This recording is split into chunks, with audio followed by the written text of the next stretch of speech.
There is a law, invisible yet unbreakable, richer than gold, and more precise than any algorithm designed by man.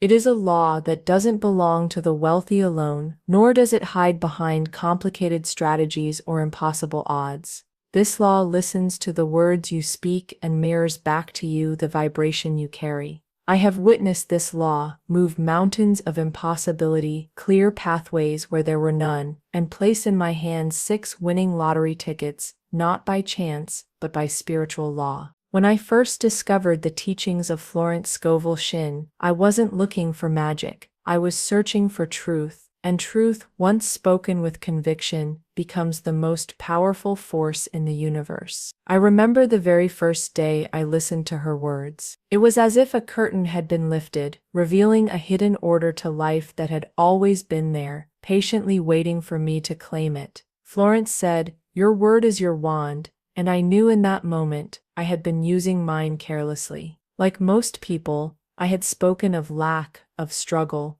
of waiting for things to improve, not realizing I was setting those very conditions into motion. But now, I understood. Every word I uttered was a seed planted in the rich soil of the universe, and every harvest, whether of wealth or want, came from the words I had spoken in the secret of my mind. It was a shift, subtle yet profound. I began to speak differently. I would declare with authority, "I am now open and receptive to unexpected financial blessings." At first, it felt foreign, as if I was pretending, but soon the world around me started to rearrange itself. Small demonstrations appeared, finding coins on the ground, receiving unexpected refunds, little signs that the universe was listening. But the true breakthrough came when I aligned my words with unwavering feeling. Florence taught that feeling is the secret ingredient that animates words into form. It's not enough to say, "I am prosperous," while your heart whispers fear. You must feel the prosperity as if it is already yours, to the point where your body reacts as if the blessing has already arrived. So I began to live in the feeling of my desires fulfilled. I visualized holding the winning ticket.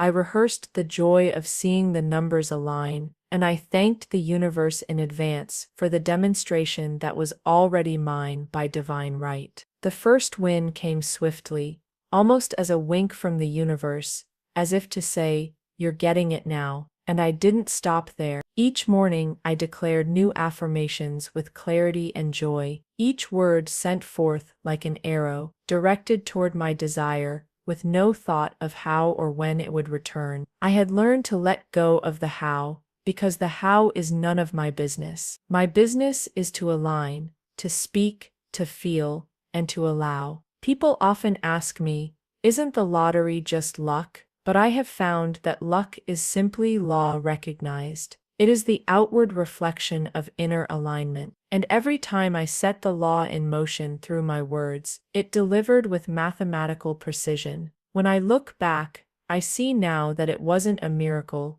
it was a demonstration of what is possible when you live in harmony with divine law. Winning the lottery 6 times didn't happen to me, it happened through me. And that's the essence of Florence Scovel Shinn's teaching.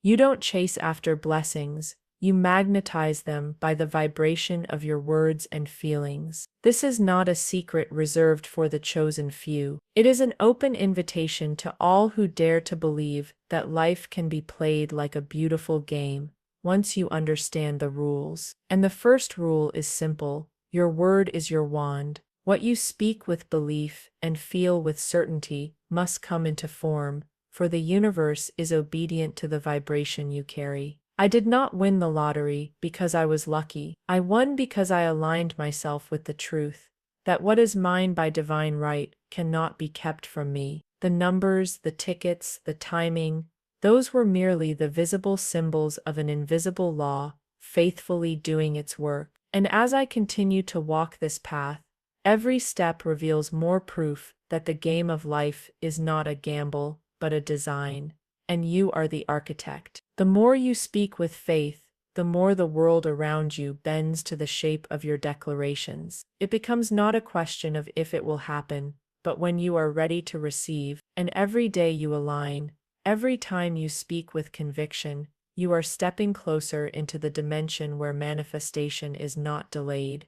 It is inevitable. It all begins with the word. Before anything appears in the visible world, it is first spoken into existence. Most people live their lives unaware that every word they speak is a seed, and every seed must grow according to its kind.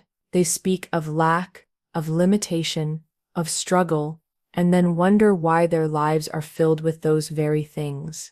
But once you understand that your words are not idle sounds but living decrees sent into the great storehouse of the universe, you become careful, deliberate, and powerful with what you declare. This was the very first secret I unlocked when I began applying Florence Scovel Shinn's method of manifestation. For years, I too had spoken carelessly. Phrases like "I never win," "money is hard to come by," or "I hope things get better" had become the background noise of my daily life. I thought I was merely expressing frustration, venting as people often do, not realizing I was issuing commands to the universal law, which knows no humor, no sarcasm, and no exceptions. It obeys the vibration, not the casual intention behind the words. And so, my life mirrored back to me the very conditions I had been decreeing with my own tongue. The first turning point came when I decided to speak differently, not as a wishful thinker, but as one who knows the law responds to every word. I began each morning with bold declarations. I am a magnet for unexpected financial blessings. I said it not as a plea, but as a fact, as if it had already happened. At first, the words felt unfamiliar, almost like wearing a new garment. But I continued, because I knew the law was impartial. It matters not whether you believe immediately or feel awkward in the beginning. The repetition, spoken with even the smallest flicker of faith, begins to change the very current of your life. It wasn't long before the outer world began to respond. A surprise refund from a company I had forgotten about. An old friend sending me money for a debt I had dismissed as lost. Small, yet undeniable signs that my words were reshaping my reality. These demonstrations were not mere coincidences. They were confirmations. The universe was signaling. Yes, I heard you, keep speaking. But there's a subtlety that many miss. It is not merely about reciting affirmations like a parrot. The power lies in the vibration you send forth when you speak. If you declare, "I am prosperous," but feel anxious, you send a mixed signal. The law responds to the dominant vibration. So I made it my practice to pause before I spoke any affirmation. I would take a deep breath, quiet my mind, and feel the truth of the words rising from within. I am now aligned with the stream of abundance. All that is mine by divine right flows to me with perfect ease. I let those words saturate my being, and as I spoke them aloud, I could feel their power resonating through every fiber of my being. That is when the lottery win appeared, not as a surprise, but as an expected demonstration. I had sent forth the word, nurtured it with feeling, and released it without doubt. The method Florence taught was proving itself to be as exact as any mathematical formula. You see, manifestation is not a matter of hoping. It is a matter of knowing, and knowing is cultivated by the words you continually feed into your consciousness. Each win, each demonstration is born first in the unseen realm. Your spoken word is the blueprint, and the universe, faithful and precise, builds according to the design you provide. When I claimed, "I am a magnet for large sums of money," I was not asking, I was constructing. And just as a builder trusts that the foundation will support the structure, I trusted that my words were the foundation of my financial reality. People often underestimate the simplicity of this method. They believe results must be hard-earned, struggled for, and delayed. But the law does not operate on difficulty. It operates on clarity and certainty. Once I aligned my words with conviction, the path to my demonstration became smooth. Doors opened, numbers aligned, and the resources I once thought were beyond my reach came to me by right of consciousness. So, it all begins with the word. The word is the cause, and your outer life is merely the effect. Change the cause, and the effect must follow. It is not optional. Speak deliberately, speak boldly, and know that every word spoken with feeling is a step toward your demonstration. The game of life is played with words, and those who master their word master their world. But it is not the word alone. The word is the blueprint, yes, but it is the feeling that breathes life into it. Words without feeling are like empty shells. They echo into the universe but carry no force. Feeling is the soul of manifestation. It is the electric current that charges your words with power and sends them forth like arrows of light. This was the next key I discovered on my journey to manifesting 6 lottery wins, not by accident, but by law. I began to realize that I could speak 100 affirmations, but if my heart trembled with fear, doubt, or unworthiness, I was sending a mixed vibration. The universe responds not to the words alone, but to the dominant feeling behind them. If you say, "I am wealthy," but your heart whispers, "I'm afraid it won't happen," then the fear will outshout the affirmation. The law is precise. It mirrors back to you what you feel, not just what you say. So, I made a decision. Every time I spoke my affirmations, I would first enter into the feeling of already having received. I would close my eyes, breathe deeply, and imagine the joy of holding that winning ticket in my hands. I could feel the crispness of the paper, see the bold numbers printed on it, and more importantly, feel the thrill of victory surging through my being. I practiced feeling rich before the riches arrived. I learned to walk as though the ground beneath my feet was made of gold, to carry myself as if the demonstration was not coming. It was already here. Florence often said, "Man must act as though he had already received." That is the secret. It's not about waiting for evidence before you feel the joy. The feeling must come first. The outer world is but a reflection of the inner state. The more I lived in the vibration of having already won, the more the universe hurried to catch up and match my conviction. Before every lottery win, I made it a ritual. I would sit quietly, away from distractions, and rehearse the feeling of victory in my heart. I imagined walking into the store, casually purchasing the ticket, and then receiving the news that my numbers had aligned perfectly. I could hear the congratulatory messages, feel the warmth of gratitude washing over me, and most importantly, I thanked the universe in advance.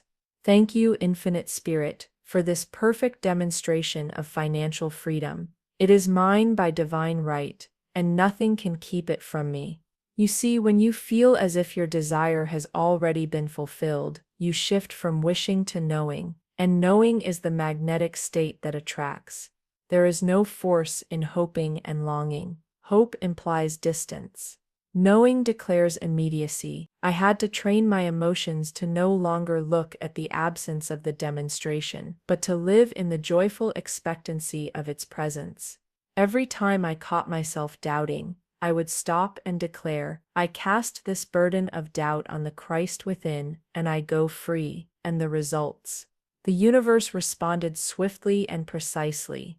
The first lottery win came as a surprise to those around me, but not to me.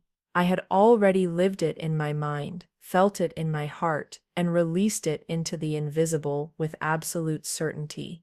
But I did not stop there. I continued the practice. Every day I nourished the feeling of abundance, of ease, of flow. I treated my affirmations not as chores but as sacred rituals that aligned me with the rhythm of universal supply. Most people chase after external conditions, believing that once the money comes they will finally feel secure and joyful, but manifestation reverses that order. You must first feel secure and joyful, and the money comes as a natural consequence of that inner state.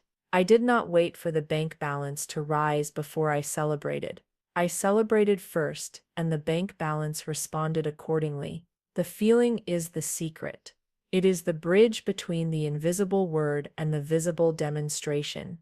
And once you master the art of living in the feeling of your desire fulfilled, you no longer beg or plead for blessings. You stand in the knowing that what is yours by divine right is already speeding toward you. The lottery wins were not flukes. They were the direct result of feeling rich before I was rich, of living in the vibration of victory long before the outer evidence appeared. And so I continued, day by day, word by word, feeling by feeling, aligning myself with the truth that the game of life is played from within. The outer world is but the stage where the inner script unfolds. And with every word I spoke and every feeling I cultivated, I was writing the next act of my abundant life. The hunch is the language of the universe. It is the whisper of infinite intelligence, the divine nudge that leads you to your demonstration. Most people live so loudly in their minds, cluttered with fears, plans, and human reasoning, that they miss these sacred cues. But when you align yourself with divine law, when you have spoken the word with feeling and released it with faith, you must learn to listen, not with your ears, but with your inner knowing. This is where the hunch comes. And I tell you now, every lottery win I have manifested was preceded by a hunch, an undeniable, persistent message from the universe, guiding me step by step. There was a day, vivid in my memory, when I received a very strong message, not to drive, but to walk to the store. Now understand, this was not logical. I had errands to run, a busy schedule, and walking seemed like an unnecessary inconvenience. But the nudge was so clear, so persistent, that I obeyed. As I walked, I repeated silently, "Infinite Spirit, guide my steps. Lead me where I need to be." Halfway to the store, I glanced down, and there it was, a crisp $100 bill, lying on the path, untouched, as if the universe had placed it there just for me. This is not coincidence. This is law. The spoken word had set the law in motion, and the hunch was the roadmap to the demonstration. You see, manifestation is not always about grand fireworks and immediate results. Sometimes it is the still small voice that says, "Go here, do this, wait now." When you are tuned in, when your inner radio is set to the frequency of divine guidance, you hear what others miss. And the same applies to the lottery. On more than one occasion, numbers have appeared to me in dreams. They float in the space of my imagination, bold and undeniable. But it is not enough to receive the message. You must act upon it. There was a time when I missed 2 winning numbers from a dream. I remembered them, but I was distracted, unfocused, and I dismissed it as my mind playing tricks. The law had not failed, but I had not followed through. That was a lesson, a gentle yet firm reminder that the law requires your cooperation. It delivers the message, but you must be the one to walk, to purchase, to move. After that day, I made it a discipline to be still, to listen. Each morning after speaking my affirmations, I would sit quietly and ask, what is my next right step? Sometimes the answer was immediate. Other times it would come as a feeling throughout the day, a sudden impulse to buy a ticket from a different store, a gentle pull toward a particular date or number. These hunches became my sacred instructions, and every time I obeyed, the results followed. Florence Scovel Shinn called this letting intuition be your guide. She said, "Infinite Spirit knows the way to the demonstration. There are no obstacles in divine mind." I had to train myself to stop relying on human reasoning, to stop questioning every nudge with logic. The mind loves to argue, but the hunch is never wrong. It bypasses the noise of logic and delivers pure direction from the infinite. When you speak the word and cultivate the feeling, the law sets to work immediately, but the delivery comes through channels. Those channels are often opened through your hunches, a chance encounter, a sudden inspiration, a change in your daily route. These are the bridges over which your manifestation travels, and when you trust those subtle signals, you walk directly into your demonstration. The $100 bill was only the beginning. After that, the hunches became clearer, stronger. One evening, I felt compelled to stop by a convenience store I had never visited before. There was no logical reason. I wasn't in need of anything, but the nudge was insistent. I walked in, purchased a single lottery ticket, and that ticket became my second win. It wasn't luck, it was alignment. The law had orchestrated the perfect sequence, and my obedience to the hunch completed the circuit. Manifestation is a partnership. The universe sends the message, you must act. Most people expect their desires to arrive at the front door without any movement on their part, but the law works through action, guided, inspired, and often seemingly trivial action. Those small, obedient steps are the very pathways that lead to your biggest demonstrations. Every time you receive a hunch, treat it as a divine appointment. Do not analyze it.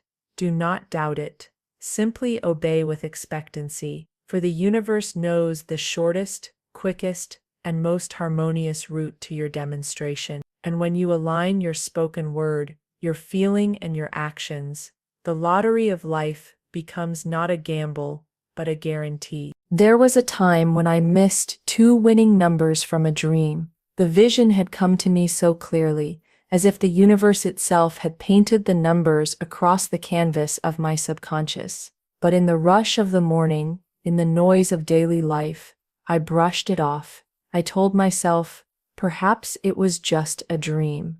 I became distracted. I allowed the outer world to pull me away from the inner knowing.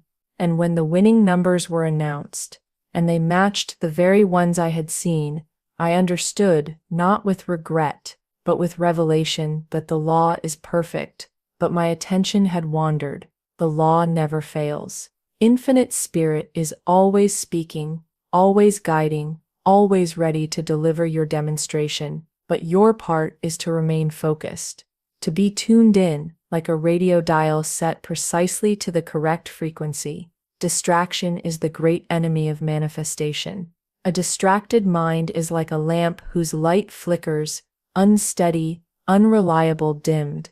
But when you bring your attention fully into the present, when you discipline your thoughts to remain anchored in the vibration of your desire, you become a perfect receiver. After that missed opportunity, I made a covenant with myself. I would no longer allow the noise of the world to interfere with the whispers of divine intelligence. I would cultivate stillness, not just in moments of meditation, but as a way of being. Throughout the day, I would catch myself wandering into worry, and I would gently bring myself back. I would declare, I am now in perfect alignment with infinite supply. I hear the voice of intuition clearly, and I follow it without delay. This practice of stillness became a sacred ritual. Each morning, I would sit in a quiet space, free from the buzzing of devices and the demands of the world. I would close my eyes, breathe deeply, and imagine myself as a clear channel, wide open to receive divine guidance. In that stillness, I would affirm infinite intelligence never fails. My demonstration is already complete, and I now receive clear direction, and the clarity returned. The hunches became sharper, the dreams more vivid. I began to notice that guidance often comes in the simplest of ways, a sudden inspiration to jot down a number, a persistent thought that nudges you toward a particular action. But these divine messages can only be caught by a mind that is attentive, a mind that is free from the clutter of worry and overthinking. You see, the law does not require struggle, it requires focus. The universe is not testing you, nor is it withholding your blessings until you've proven your worth. The blessings are already prepared, awaiting only your readiness to receive. And readiness is a matter of alignment. Alignment of thought, feeling, and action. After I committed to this practice of stillness and focus, my next lottery win came with such ease that it felt almost ordinary. But I knew it was the result of inner work. The number had appeared to me in a flash of intuition while I was calmly enjoying a morning walk. There was no effort, no strain, only the quiet, knowing that the law was at work, perfectly and precisely, as it always is. Florence Scovel Shinn said, "Your ships come in over a calm sea. That is the essence of manifestation. When your inner sea is turbulent with doubt, fear, and distraction, the ships of your desires cannot dock. But when you cultivate calm, when you become the still observer, the channel through which the law flows unobstructed, the manifestations arrive smoothly, without resistance." From that moment onward, I treated my attention as sacred currency. I no longer allowed it to be spent on trivialities, gossip, or fear-based thoughts. I guarded my focus, knowing that whatever I gave it to would grow. And so I chose to give it to my desires fulfilled. I visualized the winning tickets, felt the joy of receiving, and listened intently for every nudge from the universe. This alignment became my new normal. And as I became a perfect receiver, demonstrations began to pile upon one another. It was no longer a question of if they would come, but how quickly I could stay tuned to receive them. The missed opportunity of those two numbers was a blessing in disguise. It taught me that manifestation is not an occasional act, but a continual state of alignment. You must live in the vibration of certainty, remain in the posture of expectancy, and guard your focus as the key to your treasure. For the law is faithful. It never forgets a word spoken in truth, never misplaces a desire planted in faith. But you must meet it with unwavering attention. And when you do, the manifestations come not as distant possibilities, but as inevitable realities, delivered right on time, through the perfect channels, into the hands of a prepared receiver. Many ask, why the lottery? Isn't it random? Isn't it just chance? But I tell you, there is no such thing as chance in divine mind. The word luck is merely a name given to demonstrations that people do not understand. What they call luck, I call law in perfect operation. The lottery, like everything else in this world, responds to the vibration you emit, to the words you declare, and to the images you hold steadfastly in your mind. Once you grasp this truth, you realize that nothing is beyond your reach, not even numbers drawn from a machine. The method I use is simple yet exact. I speak the word, I feel the word, I obey the hunch, and then I release it. I let go of how, when, and through whom it will come. This is the manifestation method that Florence Scovel Shinn so beautifully revealed, and it has never failed me. After my first few wins, people around me called it coincidence. They said, "You got lucky."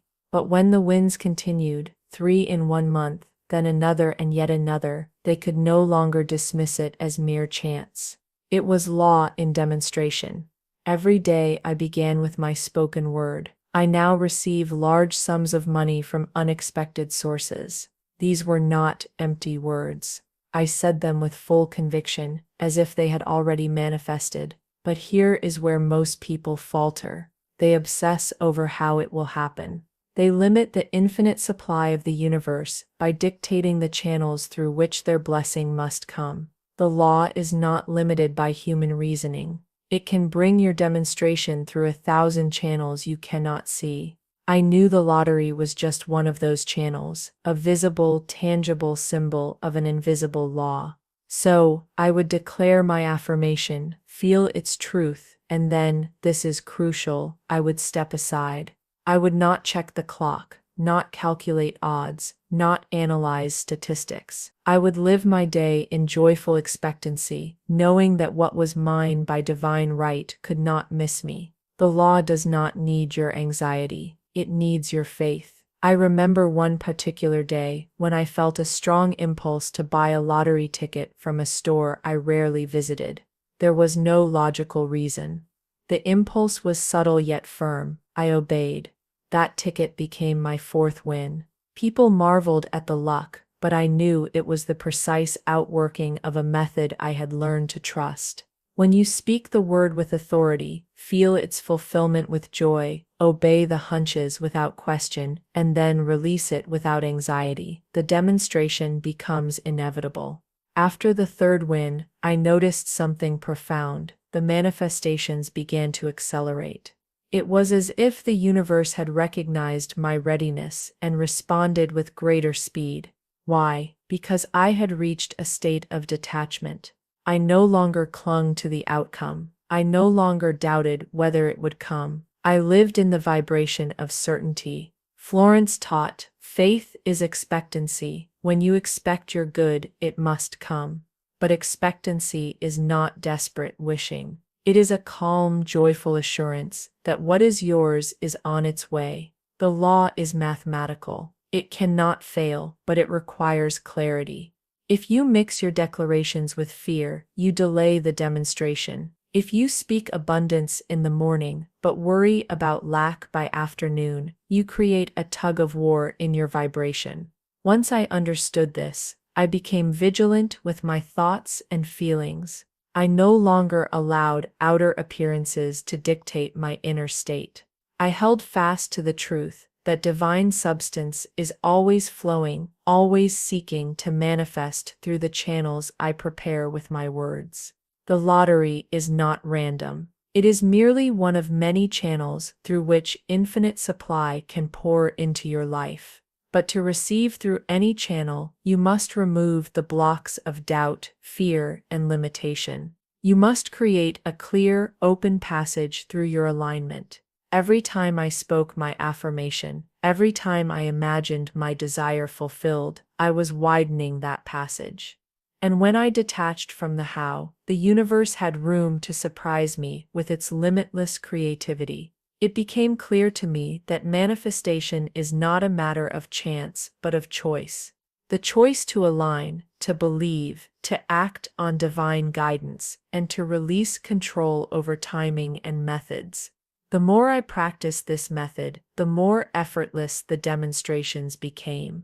The lottery was no longer a gamble. It had become a demonstration of my inner alignment, a reflection of the law's precision. When you understand this, you realize that life itself is the ultimate lottery, and the winning numbers are not drawn outside of you. They are spoken into existence by your words, charged with your feelings, followed through your hunches, and received through your expectancy. The lottery becomes not a game of chance, but a canvas where divine law paints your desires into reality.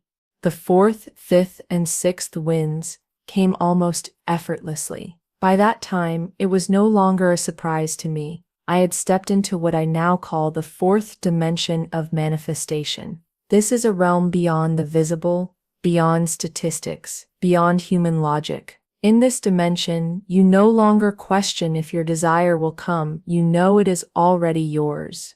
The outer world simply catches up with the inner certainty you have cultivated. It is a state where manifestation is not delayed, not distant, but immediate in consciousness and inevitable in form. When you enter this dimension, you no longer live in reaction to outer appearances. You understand that the external world is merely a mirror, a delayed reflection of the words and feelings you have already impressed upon the invisible plane. My daily practice became simple yet sacred. I would sit quietly, away from noise, and declare with calm authority, all channels are free, all doors fly open for my immediate supply. These words were not empty affirmations. They were commands, spoken into the great storehouse of substance that never fails to deliver. The outer demonstrations, the winning tickets, the unexpected checks, the financial blessings were simply the universe's echo of my inner decree. Each time I won, it wasn't a moment of shock or disbelief. It was a moment of recognition, as if the universe was nodding, saying, "Yes, you are playing the game correctly." The fourth dimension is not a place you visit once and leave. It is a state you must maintain. You dwell in it by continually affirming the truth of your desires already fulfilled, and by releasing every appearance of lack as a fleeting illusion. Most people live in the third dimension, where they are bound by time, space, and appearances. They say, "I will believe it when I see it." But in the fourth dimension, you understand that you will see it because you have believed it. The law responds to belief, not to pleading. So, I made it my mission to saturate my consciousness with the feeling of having already received. Before I even purchased a ticket, I would walk as though the prize was already in my hands. I would visualize the joy, feel the gratitude, and declare boldly, "It is done." Detachment is a vital key. You must release the burden of how the demonstration will come. The universe is not limited by human channels. After my fourth win, I noticed how the less I cared about the method, the quicker the supply arrived. I stopped micromanaging the process. I stopped asking, "Will this ticket be the one?" Instead, I lived in the vibration that every channel is open and that the law would select the most harmonious path. Sometimes it was the lottery. Other times it was a surprise refund, a gift, or a hunch that led to new opportunities. Manifestation flows where resistance is absent. The more I relaxed into the knowing, the faster the manifestations arrived.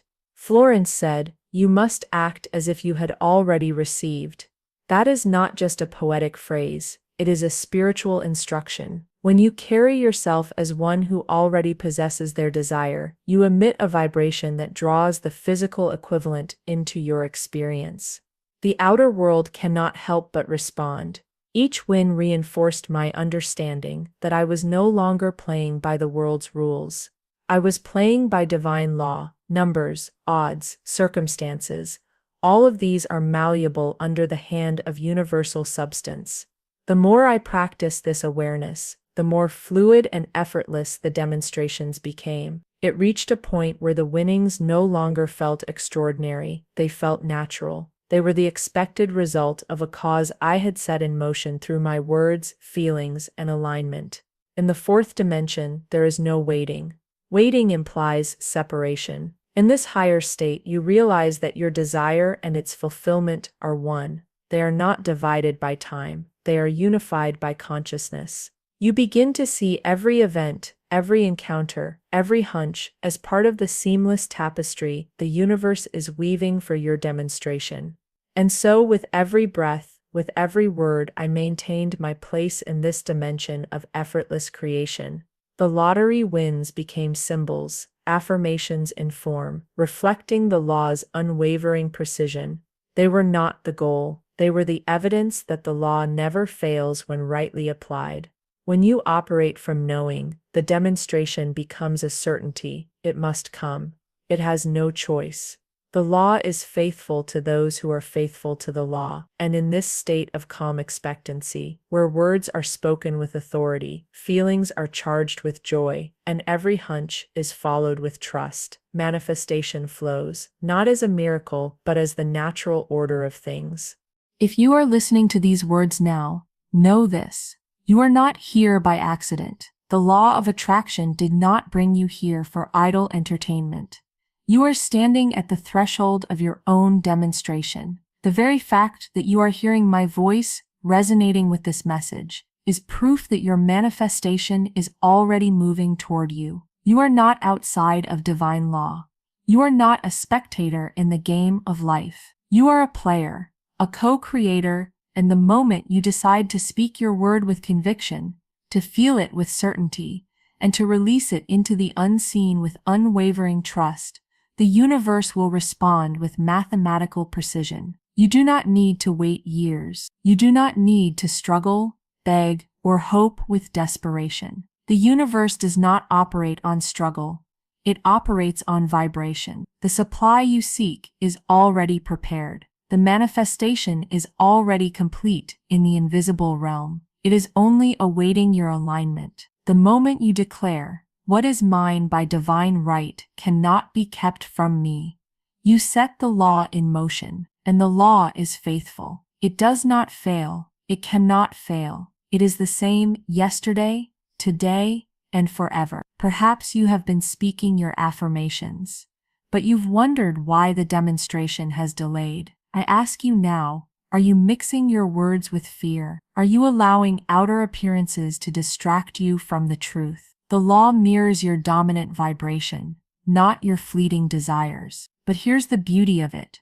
The moment you shift your inner state, the outer world must shift to match it. The delay is never punishment. It is simply a reflection of your readiness. I invite you at this very moment to pause and speak a new word over your life. Declare it boldly.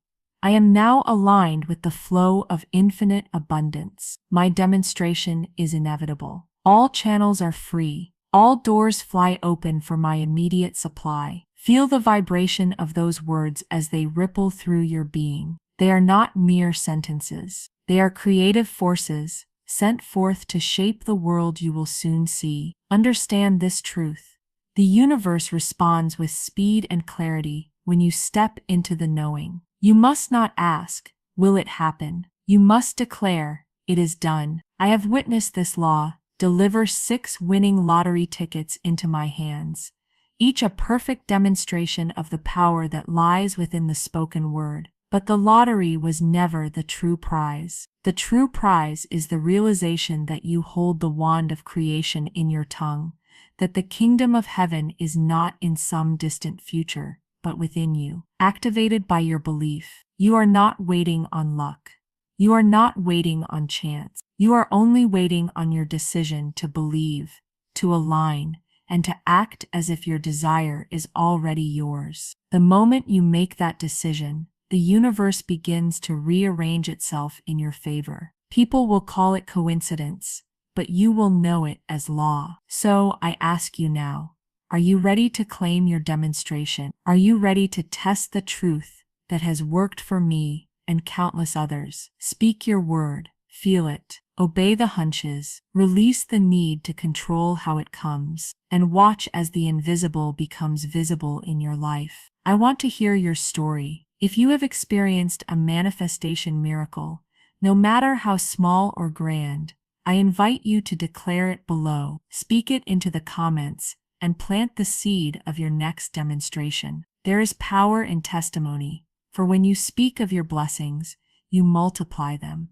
And if you are just beginning, if you are standing on the edge of your breakthrough, write it as if it has already happened. Declare it boldly. I am now a magnet for unexpected financial blessings. My demonstration is inevitable. The game of life responds to players, not spectators. Your words are the moves you make. Your feelings are the energy you bring to the board. The law is ready. The channels are ready. The only question is, are you? Declare your desire now. Share your story below. Let this be the moment you step into the 4th dimension of manifestation, where the lottery of life is not a gamble, but a divine demonstration of the power that was always within you. There is a power within you greater than any obstacle, greater than any fear, greater than any lack or limitation. That power is waiting, quietly, patiently, for you to awaken to its presence. Many go through life half asleep, drifting with doubt, chained by worry, lulled by the voice of appearances. They lie down in discouragement when success was only one step away, one thought away, one word spoken in faith away. But Spirit whispers, don't sleep until try this. For the moment you try the way of bold expectancy, doors begin to open where there seemed to be none. Life is a game of boomerangs. What you throw out returns to you multiplied. If you cast out fear, fear comes back. But if you cast out courage and confidence, they too will return with their companions. Joy, supply, and freedom. Many slumber in the false belief that they must wait for the right time, the right circumstance, or the right person to deliver them. But the truth is now. The door is already open, if only you dare to walk through. The command is simple: do not delay, do not sleep. Do not hesitate until you try the method of trust, the practice of fearless speaking, the experiment of acting as if the victory is already won. Every thought is a seed. If you scatter seeds of worry, you will reap weeds. If you scatter seeds of faith, the harvest will astonish you.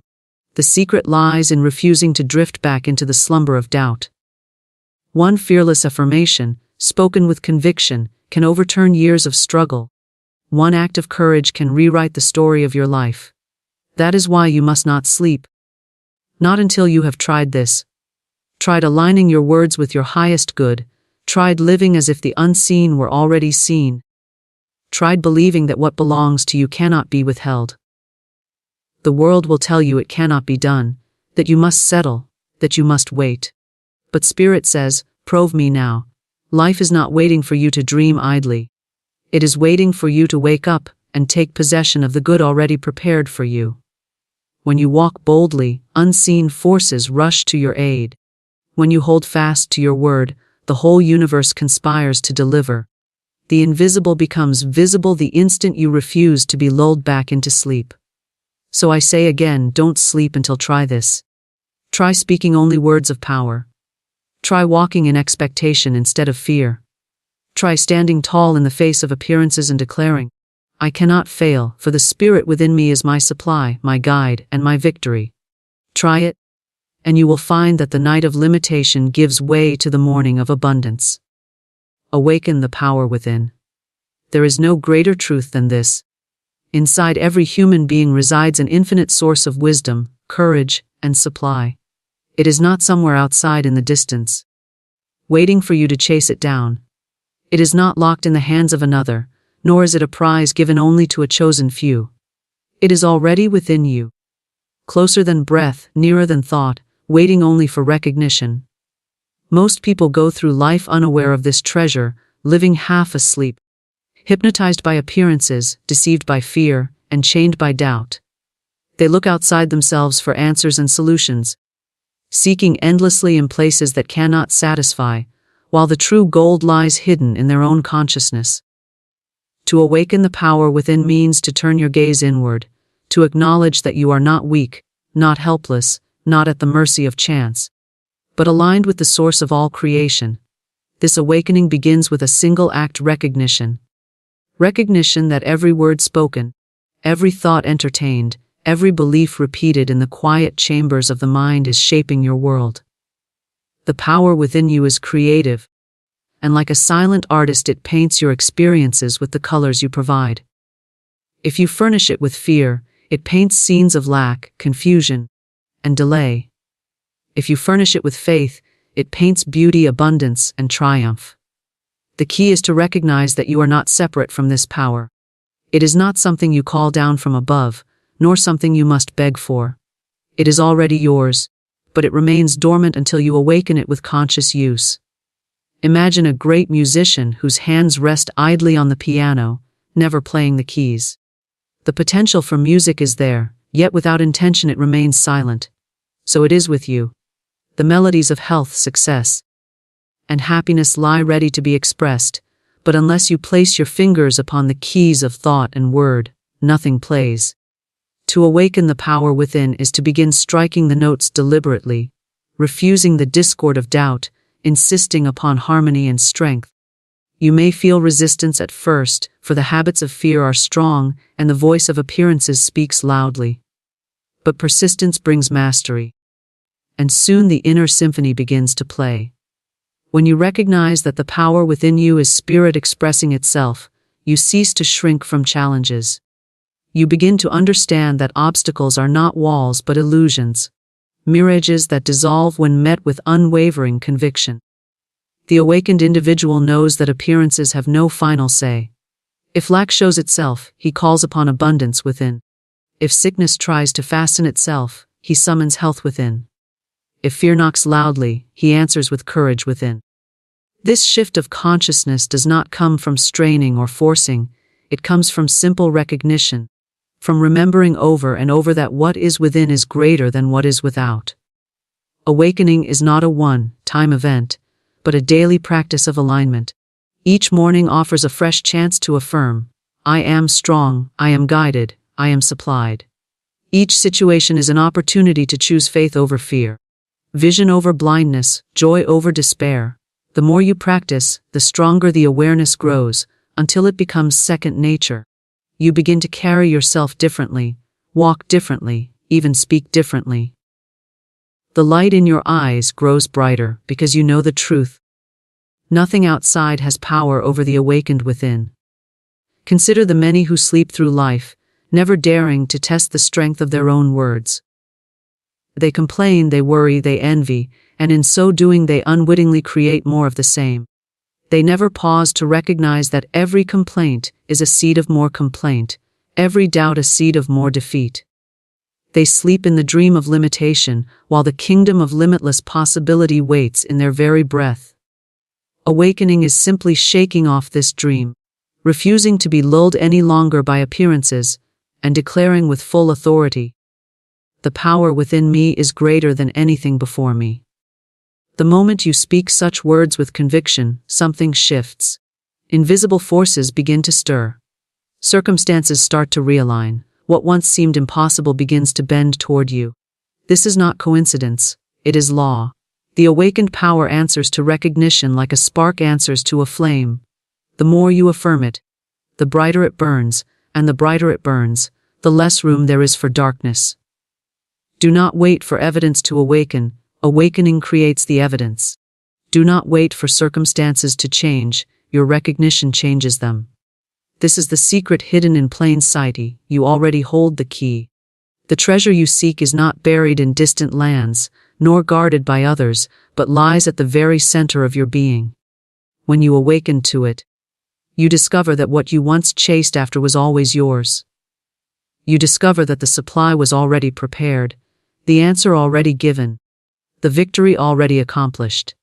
Every great triumph in history began not with outer resources, but with inner recognition.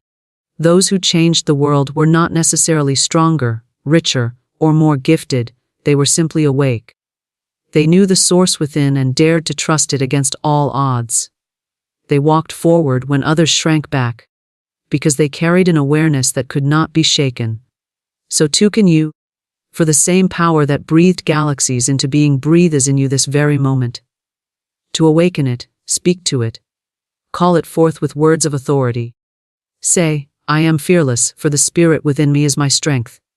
Say, "I am abundant, for the source within me is my supply." Say, "I am guided, for wisdom within me lights my path." Repeat these words until they are etched upon your consciousness, until no doubt can erase them. Speak them not with hope but with certainty, as one who knows the truth. For words are the triggers that release the hidden forces of the soul. The awakening deepens each time you act as though the unseen were already seen. Walk as if the door were open, and it opens. Live as if the answer were given, and it appears. Trust as if the way were clear, and it clears. The outer responds to the inner like a mirror reflects a face. Change the reflection within, and the world must follow. This is the call. Awaken the power within. Refuse to drift in fear, and stand in the knowing that you are more than appearances, more than circumstances, more than limitations. For the sleeping self may stumble in shadows, but the awakened self shines like the sun, dispelling every illusion with the light of truth. Life is a boomerang, and every word, every thought, every feeling you send out into the invisible comes back to you multiplied. Nothing you release into the universe is lost. It circles, it gathers, it returns.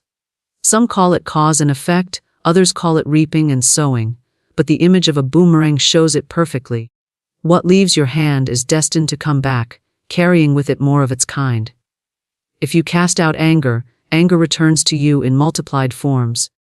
If you cast out joy, joy comes circling back with greater intensity. Most people do not realize they are constantly throwing out these boomerangs, and they wonder why their lives are filled with struggle or lack.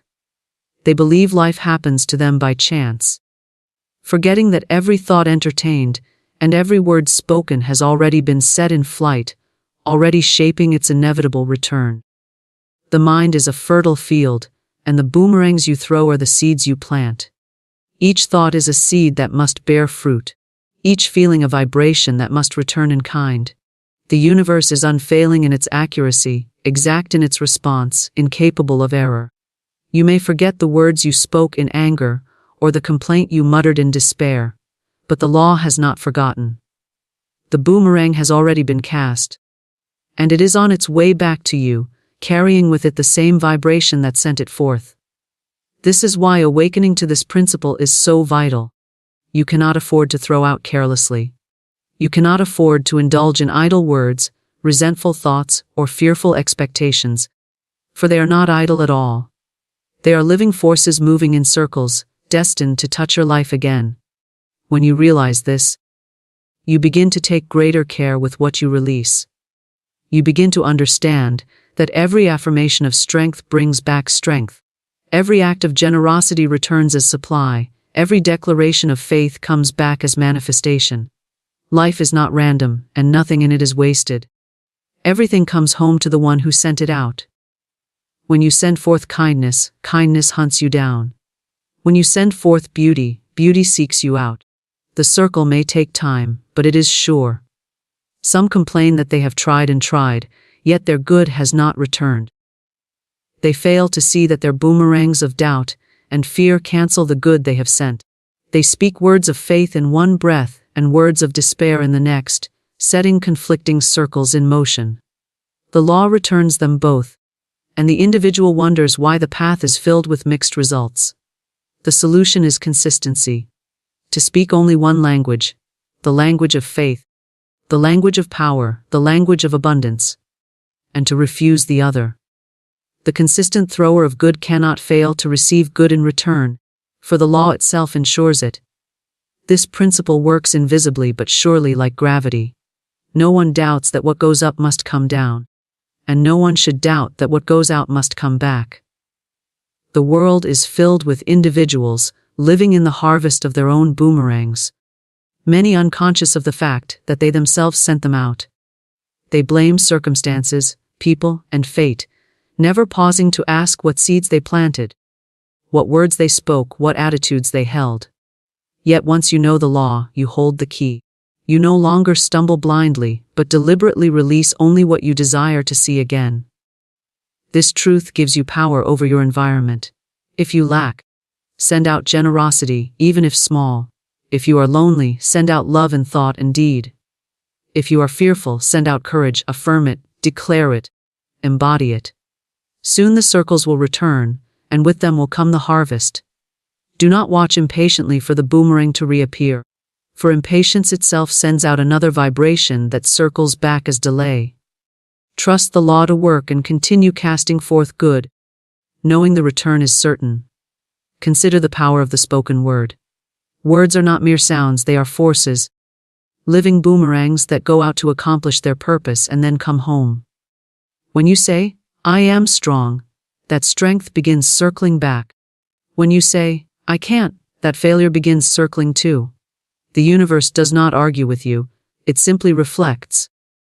It does not judge whether your words are wise or foolish, positive or negative. It only brings them home to their sender. That is why guarding the tongue is as vital as guarding thought. To let careless words of defeat escape is to throw a boomerang of defeat. To let words of hope and victory escape is to set in motion their certain return.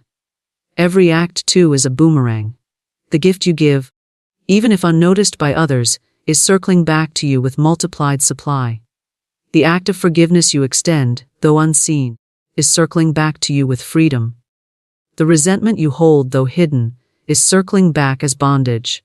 No act is isolated, no thought is forgotten. The invisible record is unfailing, and the returns come exactly in kind. This should not be cause for fear but for great joy, for it means no good effort is wasted, no word of truth spoken in faith is in vain, no act of love ever disappears. It will return, and often at the moment you need it most. Think of the one who continually expects failure, who continually speaks of lack, who continually imagines worst-case scenarios. His boomerangs are circling in every direction, and they will not fail to return, each confirming his fearful expectations. Then think of the one who continually expects success, who speaks of abundance, who imagines best-case scenarios. His boomerangs are also circling, and they too will not fail to return, each confirming his confident faith. The difference between these two lies not in luck but in law, not in chance but in consciousness. Each is simply reaping his own returns. This truth calls for vigilance. It asks you to stand guard at the door of your mind, to monitor the words you speak, to watch the seeds you plant. It does not require strain or effort, but awareness. With awareness, you can pause before sending out a fearful thought, before speaking a careless word, before indulging in resentment. With awareness, you can replace them with words of power, thoughts of victory, feelings of love. Every time you do so, you send out a new boomerang, one that will circle back with multiplied good. It is never too late to change what you send out. Even if the past has filled your life with unwanted returns, you can begin now to release new circles, new words, new acts, new expectations. The old boomerangs will still return, but if you persist in sending out good, soon the balance shifts, and the harvest of faith overtakes the harvest of fear. The more you persist, the more the law works in your favor. Until you live in a continual circle of blessing, receiving daily the multiplied returns of the good you have faithfully released.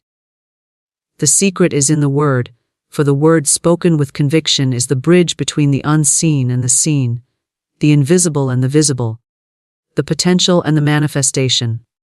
All through life, people underestimate the power of their own words, believing them to be idle sounds that pass into the air and disappear. Yet every word carries creative force, shaping circumstances, building conditions, and setting in motion events that echo back into the life of the one who spoke them. The individual who understands this begins to measure speech carefully, to weigh every phrase with intention, knowing that words are never lost, never empty, never powerless. They are seeds cast into the fertile soil of the universe, each one destined to bear fruit after its kind. There are those who speak words of defeat continually. Words such as, I can't, I don't have, it's too hard, nothing works for me. They imagine these words are harmless, mere expressions of mood, yet they are planting seeds of limitation and watering them daily. Soon those seeds sprout into visible experiences, confirming the very words that created them. The speaker then points to the result and says, see, I told you so, not realizing that it was the spoken word that set the whole circle in motion. On the other hand, the one who speaks words of faith, of abundance, of courage, of victory, may at first see no immediate evidence, but the law is at work. Those words have already gone forth to accomplish their purpose, already shaping circumstances, already preparing the return, and they will not return void. The word holds its secret power because it is vibration, and vibration is creation. Everything in the universe vibrates, and words are simply vibrations given form by the tongue and the breath. When those vibrations are charged with faith, they harmonize with the greater vibrations of spirit, drawing to themselves matching forms and experiences. When they are charged with fear, they harmonize with lower vibrations and draw forms of lack, sickness, and failure. To know this is to hold in your mouth the very key to your destiny. No external power can determine your experience with greater certainty than the words you consistently declare. Affirmations, when spoken with expectancy, are not mere phrases but commands to the unseen. To say, I am strong, when weakness tries to claim you, is to release a force that calls forth strength. To say, I am supplied, when lack presses heavily, is to set in motion the flow of provision. To say, I am guided, when confusion clouds the way, is to invite clarity and direction. The words may sound simple, but their effect is profound. For the secret is not in the length or complexity of speech, but in its vibration, in the faith behind it, in the expectancy that accompanies it. Many wonder why their affirmations seem not to work. They repeat words mechanically, without conviction, or they cancel them with contradictory statements of fear. They say, I am prosperous, in the morning, but spend the rest of the day declaring how poor they are. They say, I am healthy, in one breath, and in the next they tell everyone about their sickness. The law cannot operate in such confusion. The word must be consistent, steady, unwavering, until it establishes itself in consciousness and begins to bear fruit. One fearless affirmation, spoken with absolute conviction, can overturn years of defeat. The secret lies in speaking as one who knows, not as one who merely hopes. The spoken word also carries authority because it bypasses the rational mind and goes directly into the subconscious. The subconscious is the great servant, accepting as true whatever is impressed upon it with feeling. When you speak words aloud with conviction, the subconscious receives them as commands and begins to shape your life accordingly. Say, I am confident, often enough, and the subconscious builds confidence into your character. Say, I am unlucky, often enough, and the subconscious builds failure into your path. The subconscious does not reason, it only obeys, and it takes its orders from the words you repeat with emotion. Think of the power of words throughout history. Every great movement, every transformation, every revolution has begun with words. Words spoken to awaken, to inspire, to command, to declare. The world has been changed countless times not by weapons first, but by words that ignited consciousness and reshaped reality. If words spoken by one person can change nations, how much more can words spoken by you change your personal world? When you realize this, you no longer allow careless speech to pass your lips, for you know each one is a decree. You become deliberate, intentional, guarding your tongue as a sacred instrument of creation. The secret in the word also applies to prayer. True prayer is not pleading or begging but declaring. To pray effectively is to speak the word of truth with faith, to affirm the reality of what you seek as already accomplished, to claim it in words until the unseen takes form. I give thanks that it is done, is one of the most powerful phrases you can utter, for it speaks not from longing but from certainty. The universe responds to certainty. The law of vibration responds to the words spoken in thanksgiving, as though the gift were already in hand, and then it must appear. Every individual has experienced the effect of words in daily life. A kind word can lift the spirit and change the course of a day. A cruel word can wound and discourage for years, if words can so strongly affect another. How much more do they affect the one who speaks them? For the vibration touches the speaker first before it touches the listener. Every word you say to another you say also to yourself. When you criticize, you lower your own vibration. When you bless, you lift your own vibration. When you declare success for another, you call success to yourself. The law is mutual and unfailing, and it all begins with the word. The word is also the means of cutting off old patterns. When the habit of fear arises, you can immediately declare, I fear nothing, for the spirit within me is greater than all. When the thought of failure creeps in, you can declare, I cannot fail, for my success is divinely assured. Each declaration is like a sword cutting through the web of illusion, breaking chains of doubt and setting free the higher vibration of truth. Without the word, the mind remains a battlefield of opposing thoughts, but with the word, the mind finds clarity and direction. Words carry images, and images create conditions. When you say, I am prosperous, the subconscious begins to form images of prosperity, and life responds to those images. When you say, I never have enough, the subconscious forms images of lack, and life mirrors them back. The spoken word, therefore, is the painter's brush of your destiny. What picture will you paint, lack or plenty, sickness or health, defeat or victory? The canvas is your life, and the brush is in your mouth. The secret is in the word because the word aligns you with the source. Spirit itself is word, vibration, sound, the great creative utterance that brought the universe into being. When you speak words of faith, you are not merely making noise. You are joining yourself to that original creative force, echoing it, channeling it, giving it form in your personal world. The same word that called light out of darkness still vibrates through the universe, and each time you speak in alignment with it, you release its power into your affairs. To know this is to hold the master key to creation, for truly, the word spoken with faith is law fulfilled. Prove spirit now, for life does not wait for hesitation, and the universe responds not to delay but to bold expectancy. Too often people postpone their good, imagining some future moment when conditions will be perfect, when opportunities will align, when they will at last feel ready. Yet that future never arrives, for the only time that exists is now, and spirit can only prove itself in the present. The command is clear: prove it now. Act in faith now, expect results now. To wait is to sleep, but to act in trust is to awaken. When you prove spirit, you are not testing a distant force outside yourself, you are demonstrating the presence already within you. Spirit is ever present, limitless, and ready to flow, but it requires an open channel. That channel is expectancy, spoken word, and fearless action. When you dare to declare that your need is already supplied, you invite spirit to manifest in visible form. When you walk forward as if the way is open, the way opens. When you hold fast to a promise in the face of contradiction, circumstances rearrange themselves to prove that your faith was not in vain.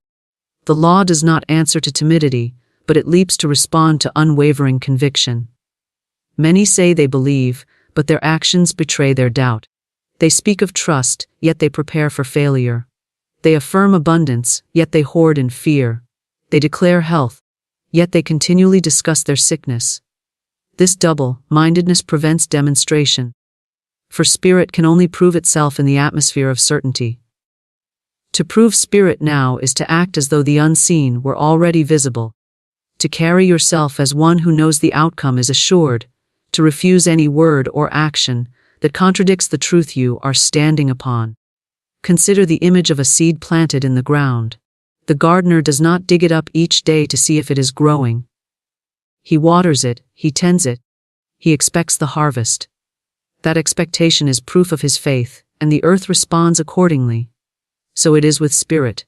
Once you have declared the word, once you have affirmed your good, you do not dig it up with doubt or cancel it with fear. You water it with thanksgiving, you expect it in confidence. You walk as though it were already yours. That expectancy proves spirit, and spirit proves itself unfailingly.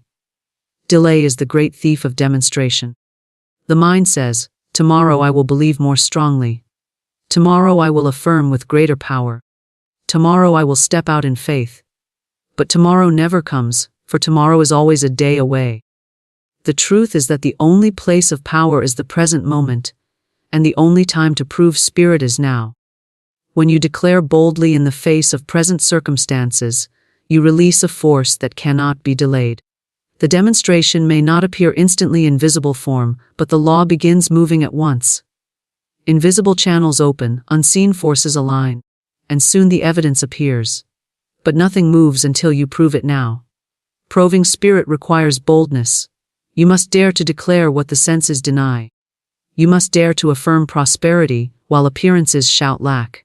You must dare to speak health while the body trembles. You must dare to proclaim success while failure stares you in the face. It is this daring that opens the door, for the law is not impressed by caution.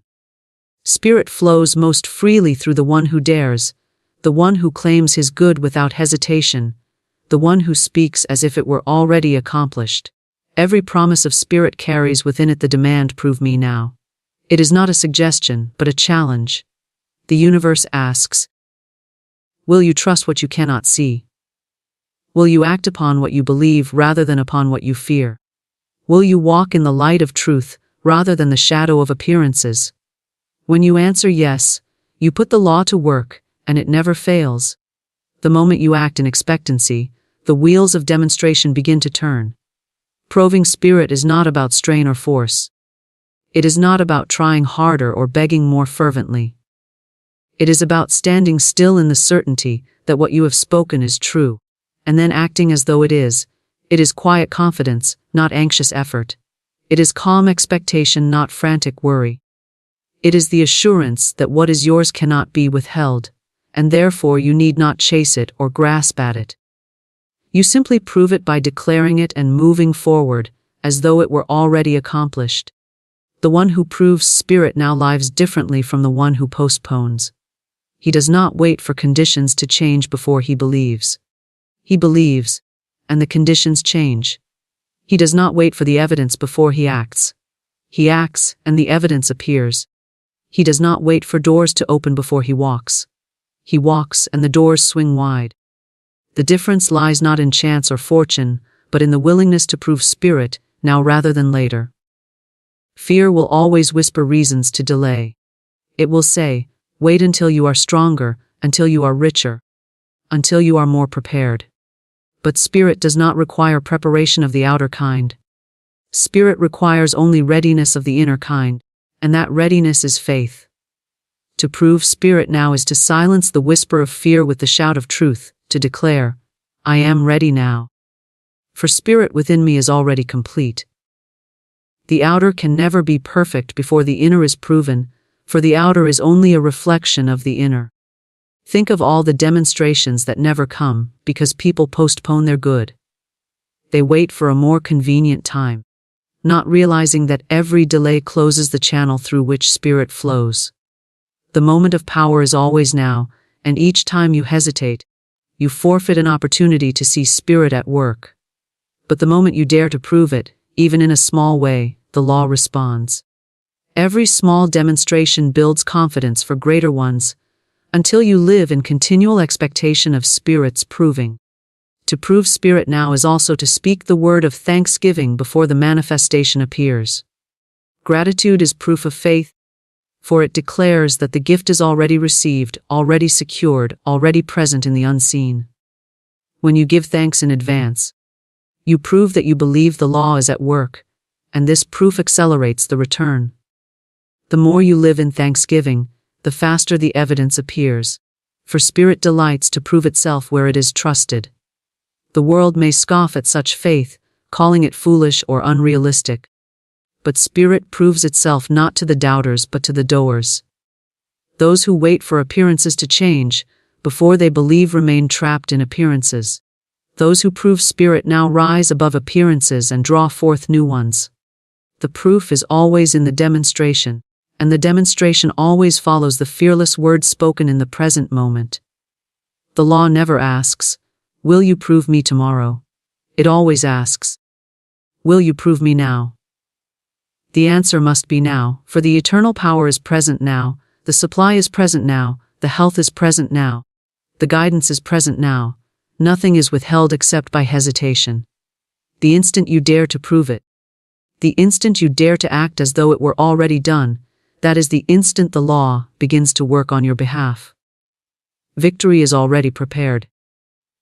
And the good you long for is not something to be chased after or earned with struggle, but something that has been provided from the beginning. You are not here to beg for scraps, you are here to claim an inheritance. The treasure is laid up, the table is already set, and the supply is waiting for recognition. Yet so many walk in circles of lack, confusion, and defeat because they believe victory lies in some distant future, hidden behind toil, hardship, and striving. They imagine that only by proving themselves worthy, only by outlasting endless trials, will they be allowed a taste of success. They do not realize that the banquet is already served, that the victory is already written, and that all that remains is to take possession with faith. This truth changes the entire attitude toward life. If victory is already prepared, then you no longer strive in fear or chase in desperation. You walk calmly, expectantly, knowing that what is yours cannot be withheld. The path becomes less about clawing and more about claiming. Less about pushing and more about aligning. You step forward not with the anxious energy of someone who must create everything from nothing, but with the quiet confidence of someone who knows the provision is already waiting. This confidence is the atmosphere in which spirit works most freely, for it shows you have moved beyond doubt and entered into recognition. The difficulty is that appearances contradict this truth. The senses see lack. The world shouts impossibility, and the mind grows restless when the evidence seems to delay. But appearances are not the authority. Appearances are shifting shadows, reflections of past thought, not the eternal reality. The eternal reality is that spirit has already supplied, already opened the way, already prepared the outcome. When you hold fast to this, refusing to be swayed by outer conditions, you rise into the vibration where the prepared victory reveals itself. The law is simple: what belongs to you must reach you. What is prepared for you must unfold, but only if you claim it with unwavering certainty. Think of the farmer who plants seeds in the soil. He does not imagine he must create the harvest out of nothing. He knows the harvest is already prepared within the seed, and all he must do is provide the right conditions. So it is with every desire that rises within you. The desire itself is the seed, and the fulfillment is already contained within it. The fact that you can envision the good means it is already prepared, waiting to unfold. You do not manufacture it through strain, you align with it through faith. Each time you affirm, "My victory is assured," you water the seed. Each time you act as though the harvest is certain, you provide sunlight. Each time you give thanks before seeing evidence, you accelerate the growth. The tragedy is that many abandon their harvest before it ripens. They look at the bare soil and declare, "Nothing is happening," forgetting that the process is invisible long before it is visible. They dig up their seeds with doubt, cancel their affirmations with fear, and walk away from the field. Then they claim the principle does not work, never realizing it was their own impatience that robbed them of the harvest. But those who persist, who stand in confidence even when appearances seem barren, always see the victory unfold, for it was prepared from the beginning. Victory is not limited to a few. It is not withheld as a prize for the fortunate or the chosen. It is the birthright of all. For spirit plays no favorites. The same law that guarantees the return of the sun each morning guarantees the return of your good when you align with it. You do not need to compete, for what is yours is already marked with your name. No one else can take it, no circumstance can block it, no delay can erase it. The only requirement is that you recognize it, claim it, and walk as though it were already here. The moment you do, channels begin to open, opportunities appear, and people are moved into place to deliver what was always intended for you. To live as though victory is already prepared is to shift your consciousness from striving to resting in faith. It does not mean inactivity, but it means activity free from fear. You still take steps, you still move forward, but you do so in the energy of certainty rather than the energy of desperation. You write the letter, make the call, pursue the vision, but all the while you know the outcome is already secured. This removes anxiety, for you no longer place the burden of success upon your own shoulders. You realize spirit has already carried it, and your role is to cooperate, to align, to speak and act in harmony with what is already yours. This attitude transforms even challenges. When obstacles appear, you do not collapse in despair, for you know the victory is already prepared behind them. You see the challenge as a test of recognition, a chance to stand firm in your claim rather than retreat into fear. You say, "This too shall pass. For my good is inevitable," and the obstacle dissolves or turns into a stepping stone. What once would have shaken you now becomes an opportunity to strengthen your conviction, to prove again that nothing can prevent the manifestation of what spirit has already completed. Gratitude becomes natural in this consciousness, for you are no longer waiting for proof to give thanks. You thank in advance, knowing the answer is already given. You rise each morning with thanksgiving for the victory, even if it is not yet visible to the senses, for you know visibility is only a matter of time. Gratitude is the fragrance of faith, the sign that you truly believe your good is assured. And gratitude multiplies the blessing, speeding its return, expanding its reach, until the demonstration surpasses what you originally envisioned. Those who live in the vibration of prepared victory walk differently, speak differently, and carry themselves differently. They are not easily swayed by appearances, not quick to despair, not desperate for approval. They radiate quiet assurance, knowing that nothing can be withheld. They bless others freely, for they know blessing cannot diminish their own supply. They encourage others boldly, for they know victory is abundant and unlimited, not scarce or exclusive. They become living examples of what it means to stand in recognition of Spirit's completed work. This recognition is the true secret to peace. Without it, life feels like endless striving, endless grasping, endless fear of loss. With it, life becomes a steady unfolding of good, a calm assurance that each step leads inevitably to greater expression of the victory already secured. You need not push against the current, or exhaust yourself with worry, for the current is already carrying you toward your prepared good. The more you relax into this truth, the more swiftly and easily it comes. Victory is already prepared in every area. Health already prepared in the face of sickness, supply already prepared in the face of lack, success already prepared in the face of failure. Nothing is truly missing, it is only unseen. The senses may insist otherwise, but the senses are limited. Spirit is unlimited, and spirit has already completed the work. When you shift from asking, "Will it happen?" to declaring, "It is done," you move into alignment with the truth, and the unseen swiftly becomes seen. Each time you declare victory, you awaken to more of it. Each time you give thanks in advance, you call it closer. Each time you act in faith, you reveal another portion of the prepared plan. Life ceases to be a struggle and becomes a proving ground for demonstration, where every circumstance becomes an opportunity to reveal more of what was always waiting for you.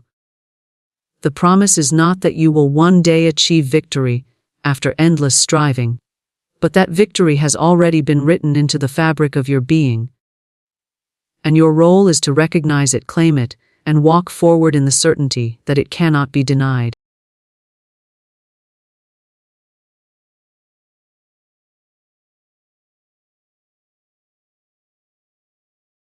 Every word we speak is a seed, and every seed holds the promise of a harvest. The tongue is not idle, it is the sculptor of our destiny, the brush that paints the canvas of our life. Words are not mere sounds carried by air, they are living currents of creative energy. Spoken with conviction, they become commands to the unseen forces that govern our affairs. Whispered with faith, they summon opportunities, open doors, and magnetize supply from the most unexpected directions. Truly, the word is our wand, and with it we write the script of prosperity or poverty, joy or lack. When one understands the power hidden in the spoken word, life ceases to be a matter of chance and begins to reveal itself as a matter of choice. The universe listens. It bends and shapes itself according to the tone of our declarations. Say, "I cannot afford," and the universe nods in agreement, closing the avenues of wealth. Say, "I am divinely provided for in every way," and invisible forces move to fill your cup until it overflows. What you speak today is the harvest you will gather tomorrow. The mind is the soil, the word is the seed. Faith is the sunlight that calls forth the growth. Riches are not merely piles of gold or the possession of material things. They are the fullness of life, the freedom to express, to create, to share, and to rejoice. When you hold to words of lack, you invite shadows. When you affirm words of abundance, you awaken light. It is not circumstance that rules you, but the continual stream of words you release. Many seek prosperity by toil alone, thinking riches are born from sweat and struggle. Yet countless toil and remain empty-handed. Why? Because their words betray them. They speak of fear, of shortage, of endless difficulty, and so they chain themselves to the very conditions they dread. The outer world is but a mirror reflecting the inner decree. Change the decree, and the mirror cannot help but change with it. The secret lies in wielding the word as a wand, not casually, not carelessly, but with reverence and precision. Each declaration is a command to substance, a call to the invisible storehouse of supply. Speak with certainty, "I walk in a world of opulence, and all that is mine by divine right now comes to me with speed and ease." Such words do not fall empty, for they are clothed in the authority of truth. Life rushes to obey them, so let the lips become the channel of riches, not ruin. Let the tongue utter blessings, not curses. Let speech be guarded, for it is the bridge between the unseen and the seen. The key to attracting wealth lies not in struggle, but in the mastery of the word. Words are not idle sounds drifting into the air, they are seeds charged with the vitality of life itself. Every word carries weight, tone, and vibration, and each vibration sets in motion a stream of unseen activity that goes forth and returns multiplied. To one who understands this, speech becomes sacred, deliberate, and creative. A careless word is not without consequence, and a word spoken with faith and clarity is never without effect. The ancient teaching has always declared that in the beginning was the Word, for the Word is the first movement of creation. Nothing takes form without first being spoken, whispered, or declared in consciousness. When we say that words are living currents of creative energy that shape destiny, we affirm that the invisible molds of our future are constantly being cast through the medium of language. Think for a moment about the utterances of daily life, those casual phrases that slip past the lips without notice. I am always unlucky. Money never stays with me. I can't do this. It's too hard. Each of these statements is a decree, a command issued to the forces of creation. The mind, hearing them, begins to build experiences to match. The subconscious does not argue, it obeys. The universe does not resist, it reflects. Such words, though spoken without thought, take root in the fertile soil of the inner life, and in time, the harvest appears in the outer world. We become the authors of our own difficulties, not because life is cruel, but because we misuse the living currents that flow through us as speech. Now consider the opposite. I walk in a universe of supply. Every day brings me closer to my highest good. My words open doors no man can shut. I am guided, guarded, and prospered in all that I do. These utterances are also seeds, but they are charged with light, charged with faith, charged with expectancy. When released, they stir currents in the unseen realm. They summon ideas, opportunities, and circumstances aligned with their vibration. What was once closed begins to open. What was once hidden begins to appear.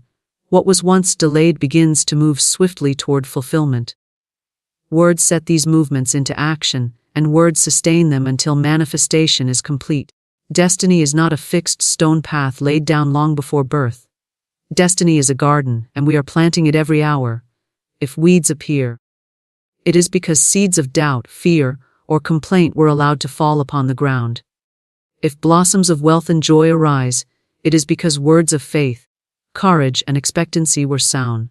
No gardener can reap roses from nettles, nor figs from thistles.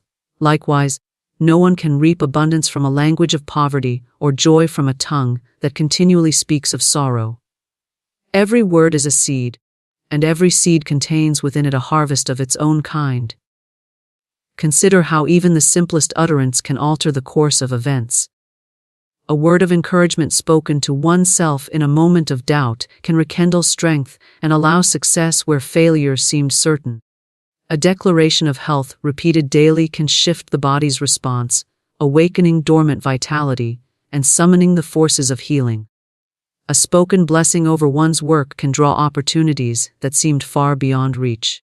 These are not fantasies but demonstrations of the fact that words are alive, words are dynamic, and words are creative. The spoken word is the link between thought and form, the bridge by which invisible ideas cross into visible expression. It is not only the words we speak aloud that shape our path, but also the silent words of inner dialogue. The continual stream of thought, murmured quietly within, acts as a constant decree. Many guard their speech in public, but in the secrecy of the mind they repeat words of fear, failure, and limitation. The subconscious makes no distinction between the loud voice and the silent one. Both are creative, both carry power, both shape destiny. Therefore, it is not enough to speak affirmations in the morning and spend the rest of the day muttering words of complaint within. The entire current of thought and language must be brought into alignment with the truth of abundance and the expectancy of good. If one desires to see the true measure of this principle, let them observe how words influence even the smallest affairs.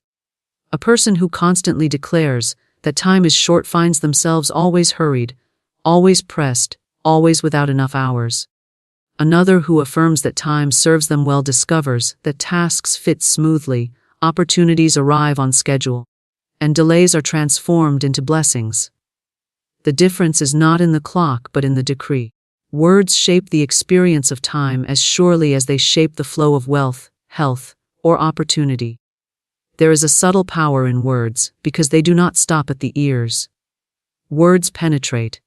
They enter the atmosphere of thought and set vibrations moving. They travel outward into the unseen and return carrying the forms they have called. They also travel inward, imprinting the subconscious, which acts as a faithful servant, directing body, mind, and circumstances to fulfill the command. When one declares with certainty, "I prosper in all my ways," that declaration travels both outward and inward, creating a resonance that attracts prosperity from without while training the inner faculties to recognize and seize it. There is no word without effect. Words spoken in anger, though forgotten by the speaker, still reverberate and return with their fruit. Words spoken in love, even softly and briefly, continue to expand and bless long after the moment has passed. The creative current within words cannot be extinguished once released. They go forth, and they accomplish according to their kind. This is why discipline of speech is essential, for without discipline, the wand of creation waves wildly, calling forth both weeds and flowers, both shadows and light. To live with the awareness that words are living currents is to stand at the threshold of mastery. One begins to listen before speaking, to weigh each phrase as if it were a coin spent in the marketplace of life. One chooses words of faith, of abundance, of joy, knowing that these words are not wasted breath but living decrees. One abandons idle chatter of lack or misfortune, for such words are not harmless, but seeds that grow into conditions we may later regret. Each utterance becomes intentional, each statement aligned with the vision of the life one seeks to manifest. The universe is not deaf, nor is it indifferent to the language of its children. Every utterance is heard, every vibration acknowledged, and every declaration answered in kind. There exists a great law of correspondence, a law that mirrors back to us the very substance of what we speak. When we say, "I am not able," the universe confirms our limitation. When we declare, "I have all I need supplied by divine right," the universe unfolds new channels to prove us correct. Words are not lost in space. They are living messages carried upon the ether, returning to us clothed in form. The universe is like an unfailing echo, repeating what has been spoken, magnified and multiplied. Observe how people speak of themselves and their affairs. One says, "I never get a fair chance." Another insists, "I am always struggling." A third claims, "There is never enough." These declarations, spoken often, become living molds that the universe rushes to fill. Circumstances rise up to prove the words true.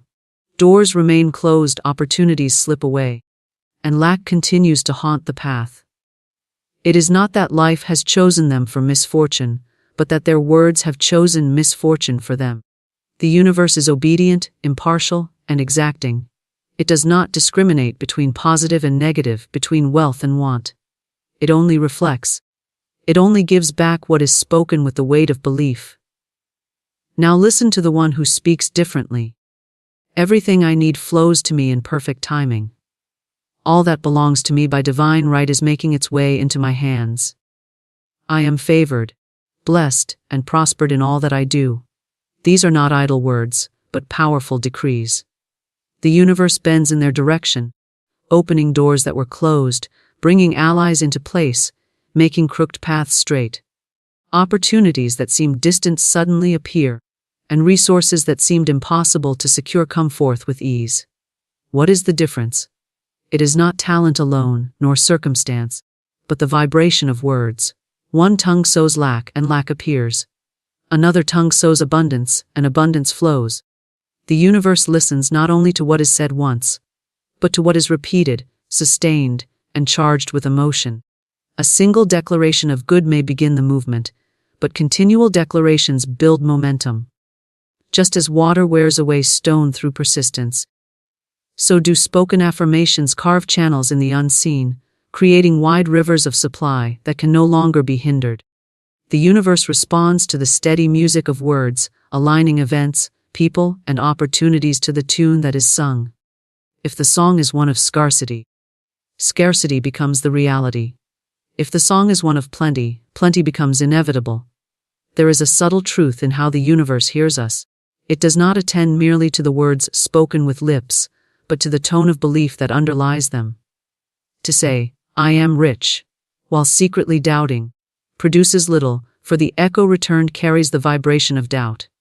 But to say, "I am provided for," with full faith, with assurance, with expectancy, is to release a command that the universe cannot ignore.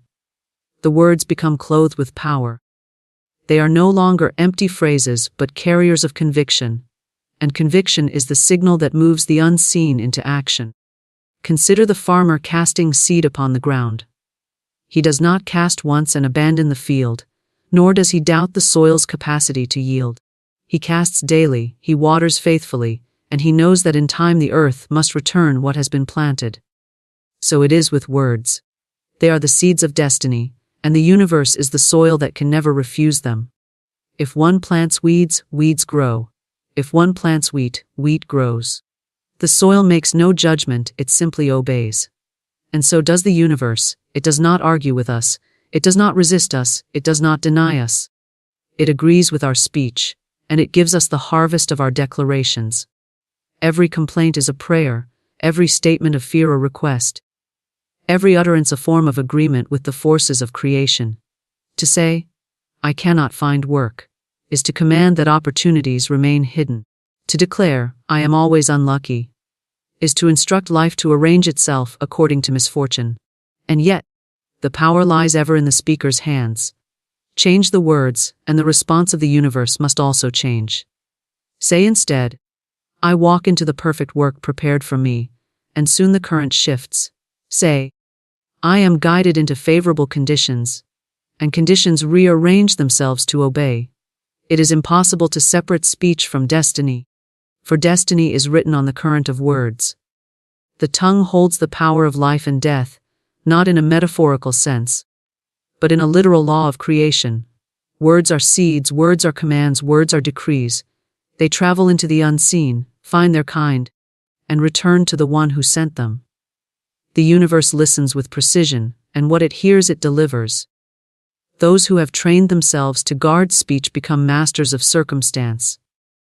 They do not allow careless chatter of misfortune to pass their lips, for they know that every careless phrase is a seed planted. They speak as creators, deliberate and purposeful, knowing that the universe attends every syllable. They affirm only that which they desire to see made manifest, and because of this discipline, their lives unfold in harmony and abundance. The undisciplined tongue scatters weeds and roses alike, and the undisciplined life reaps both. But the disciplined speaker sows only roses, and the universe, ever obedient, returns roses in abundance. Even the smallest phrases hold power. To continually say, I am tired, is to summon weariness. To declare, I cannot remember, is to instruct the mind to forget. To insist, I am clumsy, is to train the body into awkwardness. On the other hand, to affirm, I am strong, calls forth strength. To declare, I remember with clarity, awakens the faculties of memory. To affirm, I move with grace, trains the body into ease. The universe listens even to these small decrees, and life reshapes itself according to their vibration.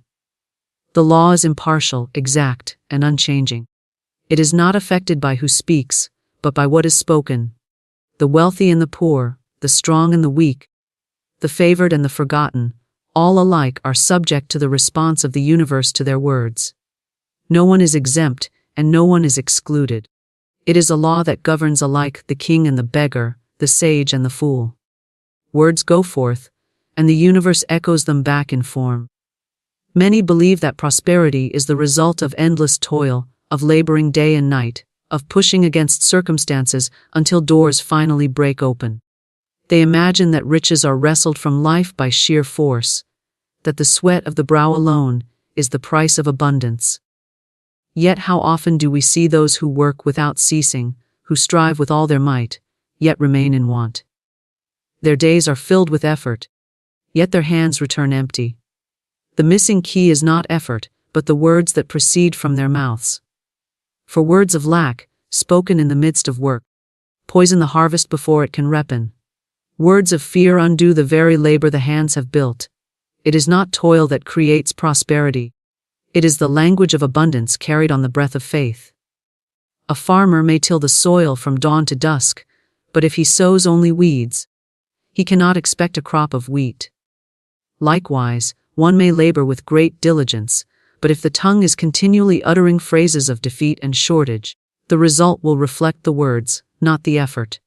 To say, it will never be enough, while working with all strength, is to decree lack into existence. To complain, I will always struggle, even while sowing seeds of effort, is to bind oneself to struggle. The universe does not reward effort alone, it rewards effort aligned with speech that declares abundance. Prosperity flows first from the unseen, then into the seen. Work without the right words is like planting without sunlight, it remains barren. Words of abundance act as the light that awakens the hidden seed of prosperity. When one speaks with confidence, I prosper in everything I do, every task begins to flourish. When one declares, all channels of supply are open to me, opportunities appear where none seemed possible. When one affirms, I work with ease and am richly rewarded, the very labor of the hands is transformed into joy and returns multiplied results. Those who toil without guiding words are like sailors rowing without a compass. They may row with all their strength, but without direction. They drift endlessly. Words are the compass that sets the course, effort is the oar that propels the boat. Both are needed. But without the compass of affirmations, the oar of labor cannot deliver the sailor to the shore of prosperity. Many weary themselves with rowing, unaware that their words continually steer them in circles of lack. The wise understand that every word is a rudder turning the ship of their life, and they choose their speech carefully to point toward abundance. Observe the speech of those who live in plenty. They do not complain of shortage, they affirm supply. They do not speak of endless struggle, they declare ease. They do not say, I can't afford this. They say, every word we speak is a seed, and every seed holds the promise of a harvest. The tongue is not idle, it is the sculptor of our destiny, the brush that paints the canvas of our life. Words are not mere sounds carried by air, they are living currents of creative energy. Spoken with conviction, they become commands to the unseen forces that govern our affairs. Whispered with faith, they summon opportunities, open doors, and magnetize supply from the most unexpected directions. Truly, the word is our wand, and with it we write the script of prosperity or poverty, joy or lack. When one understands the power hidden in the spoken word, life ceases to be a matter of chance and begins to reveal itself as a matter of choice. The universe listens. It bends and shapes itself according to the tone of our declarations. Say, I cannot afford, and the universe nods in agreement, closing the avenues of wealth. Say, I am divinely provided for in every way, and invisible forces move to fill your cup until it overflows. What you speak today is the harvest you will gather tomorrow. The mind is the soil, the word is the seed. Faith is the sunlight that calls forth the growth. Riches are not merely piles of gold or the possession of material things. They are the fullness of life, the freedom to express, to create, to share, and to rejoice. When you hold to words of lack, you invite shadows. When you affirm words of abundance, you awaken light. It is not circumstance that rules you, but the continual stream of words you release. Many seek prosperity by toil alone, thinking riches are born from sweat and struggle. Yet countless toil and remain empty-handed. Why? Because their words betray them. They speak of fear, of shortage, of endless difficulty, and so they chain themselves to the very conditions they dread. The outer world is but a mirror reflecting the inner decree. Change the decree, and the mirror cannot help but change with it. The secret lies in wielding the word as a wand, not casually, not carelessly, but with reverence and precision. Each declaration is a command to substance, a call to the invisible storehouse of supply. Speak with certainty, I walk in a world of opulence, and all that is mine by divine right now comes to me with speed and ease. Such words do not fall empty, for they are clothed in the authority of truth. Life rushes to obey them, so let the lips become the channel of riches, not ruin. Let the tongue utter blessings, not curses. Let speech be guarded, for it is the bridge between the unseen and the seen. The key to attracting wealth lies not in struggle, but in the mastery of the word. Words are not idle sounds drifting into the air, they are seeds charged with the vitality of life itself. Every word carries weight, tone, and vibration, and each vibration sets in motion a stream of unseen activity that goes forth and returns multiplied. To one who understands this, speech becomes sacred, deliberate, and creative. A careless word is not without consequence, and a word spoken with faith and clarity is never without effect. The ancient teaching has always declared that in the beginning was the Word, for the Word is the first movement of creation. Nothing takes form without first being spoken, whispered, or declared in consciousness. When we say that words are living currents of creative energy that shape destiny, we affirm that the invisible molds of our future are constantly being cast through the medium of language. Think for a moment about the utterances of daily life, those casual phrases that slip past the lips without notice. I am always unlucky. Money never stays with me. I can't do this. It's too hard. Each of these statements is a decree, a command issued to the forces of creation. The mind, hearing them, begins to build experiences to match. The subconscious does not argue, it obeys. The universe does not resist, it reflects. Such words, though spoken without thought, take root in the fertile soil of the inner life, and in time, the harvest appears in the outer world. We become the authors of our own difficulties, not because life is cruel, but because we misuse the living currents that flow through us as speech. Now consider the opposite. I walk in a universe of supply. Every day brings me closer to my highest good. My words open doors no man can shut. I am guided, guarded, and prospered in all that I do. These utterances are also seeds, but they are charged with light, charged with faith, charged with expectancy. When released, they stir currents in the unseen realm. They summon ideas, opportunities, and circumstances aligned with their vibration. What was once closed begins to open. What was once hidden begins to appear. What was once delayed begins to move swiftly toward fulfillment. Words set these movements into action, and words sustain them until manifestation is complete. Destiny is not a fixed stone path laid down long before birth. Destiny is a garden, and we are planting it every hour. If weeds appear, it is because seeds of doubt, fear, or complaint were allowed to fall upon the ground. If blossoms of wealth and joy arise, it is because words of faith, courage, and expectancy were sown. No gardener can reap roses from nettles, nor figs from thistles. Likewise, no one can reap abundance from a language of poverty, or joy from a tongue that continually speaks of sorrow. Every word is a seed, and every seed contains within it a harvest of its own kind. Consider how even the simplest utterance can alter the course of events.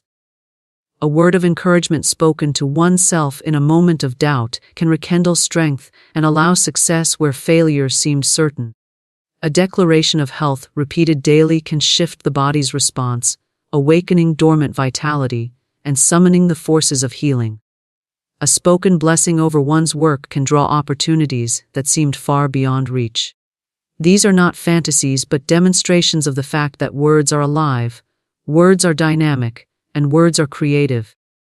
The spoken word is the link between thought and form, the bridge by which invisible ideas cross into visible expression. It is not only the words we speak aloud that shape our path, but also the silent words of inner dialogue. The continual stream of thought, murmured quietly within, acts as a constant decree. Many guard their speech in public, but in the secrecy of the mind they repeat words of fear, failure, and limitation. The subconscious makes no distinction between the loud voice and the silent one. Both are creative, both carry power, both shape destiny.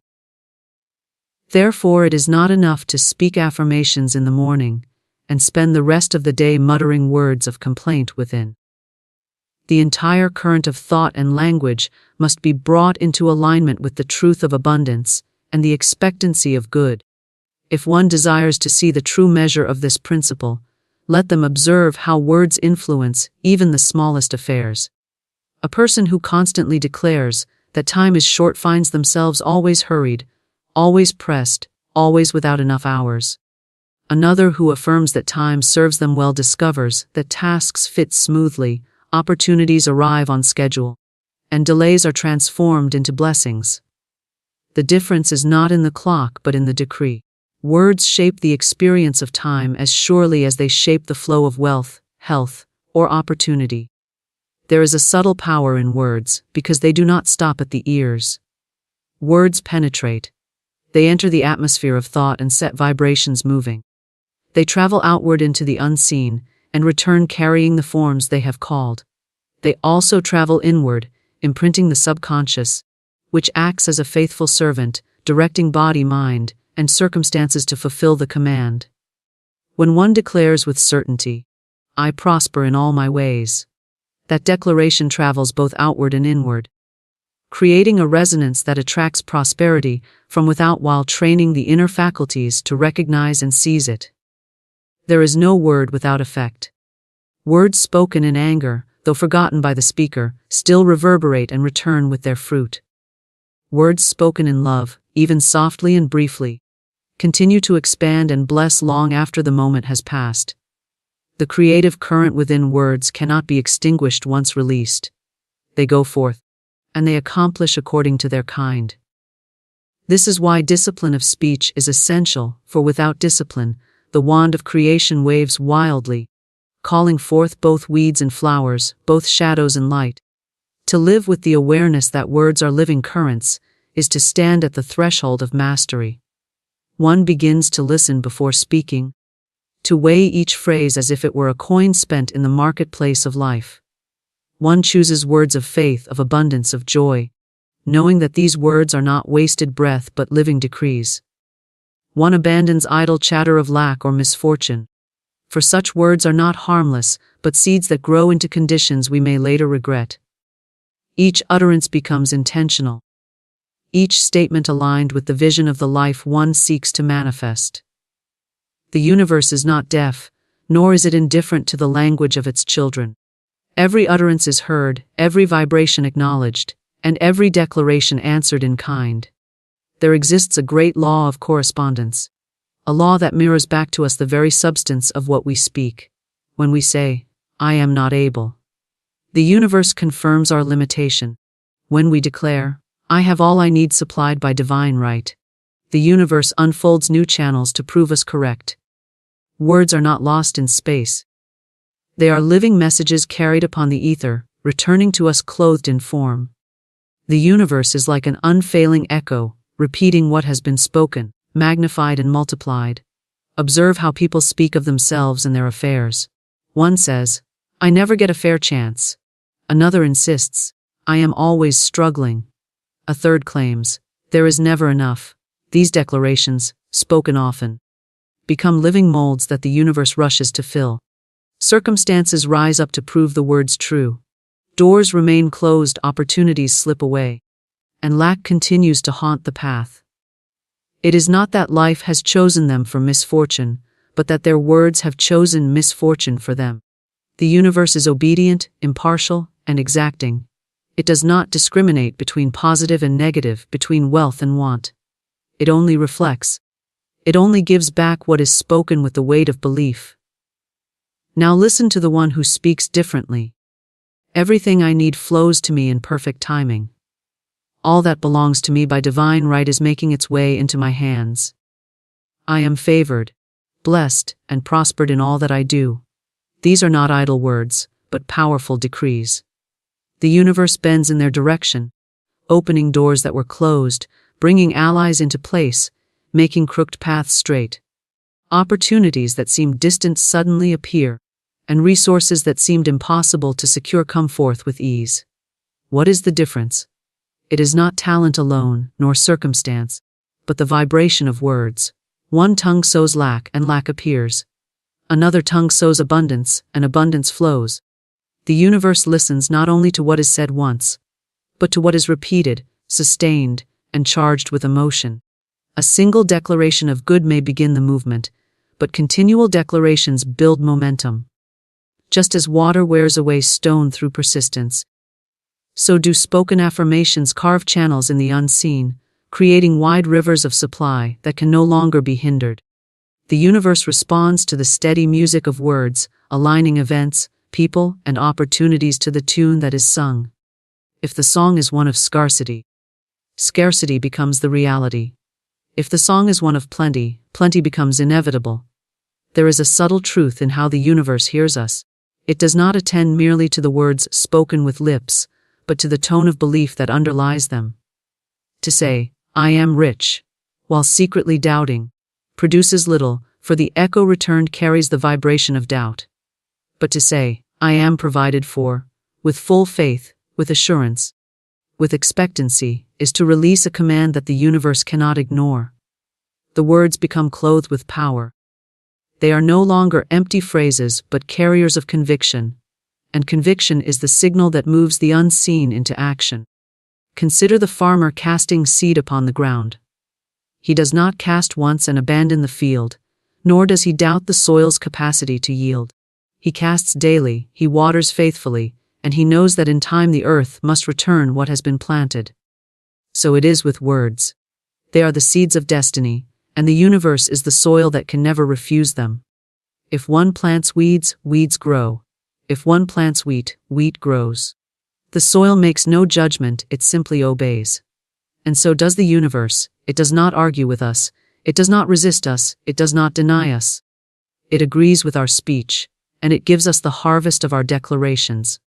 Every complaint is a prayer, every statement of fear a request, every utterance a form of agreement with the forces of creation. To say, "I cannot find work," is to command that opportunities remain hidden. To declare, "I am always unlucky," is to instruct life to arrange itself according to misfortune. And yet, the power lies ever in the speaker's hands. Change the words, and the response of the universe must also change. Say instead, "I walk into the perfect work prepared for me," and soon the current shifts. Say, "I am guided into favorable conditions," and conditions rearrange themselves to obey. It is impossible to separate speech from destiny, for destiny is written on the current of words. The tongue holds the power of life and death, not in a metaphorical sense, but in a literal law of creation. Words are seeds, words are commands, words are decrees. They travel into the unseen, find their kind, and return to the one who sent them. The universe listens with precision, and what it hears it delivers. Those who have trained themselves to guard speech become masters of circumstance. They do not allow careless chatter of misfortune to pass their lips, for they know that every careless phrase is a seed planted. They speak as creators, deliberate and purposeful, knowing that the universe attends every syllable. They affirm only that which they desire to see made manifest, and because of this discipline, their lives unfold in harmony and abundance. The undisciplined tongue scatters weeds and roses alike, and the undisciplined life reaps both. But the disciplined speaker sows only roses, and the universe, ever obedient, returns roses in abundance. Even the smallest phrases hold power. To continually say, "I am tired," is to summon weariness. To declare, "I cannot remember," is to instruct the mind to forget. To insist, "I am clumsy," is to train the body into awkwardness. On the other hand, to affirm, "I am strong," calls forth strength. To declare, "I remember with clarity," awakens the faculties of memory. To affirm, "I move with grace," trains the body into ease. The universe listens even to these small decrees, and life reshapes itself according to their vibration. The law is impartial, exact, and unchanging. It is not affected by who speaks, but by what is spoken. The wealthy and the poor, the strong and the weak, the favored and the forgotten, all alike are subject to the response of the universe to their words. No one is exempt, and no one is excluded. It is a law that governs alike the king and the beggar, the sage and the fool. Words go forth, and the universe echoes them back in form. Many believe that prosperity is the result of endless toil, of laboring day and night, of pushing against circumstances until doors finally break open. They imagine that riches are wrestled from life by sheer force, that the sweat of the brow alone is the price of abundance. Yet how often do we see those who work without ceasing, who strive with all their might, yet remain in want?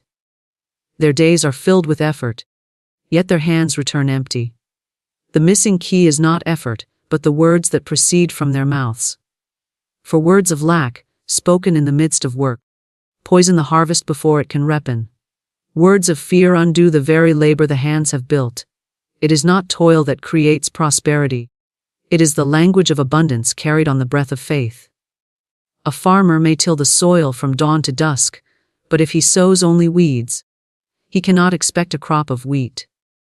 Likewise, one may labor with great diligence, but if the tongue is continually uttering phrases of defeat and shortage, the result will reflect the words, not the effort.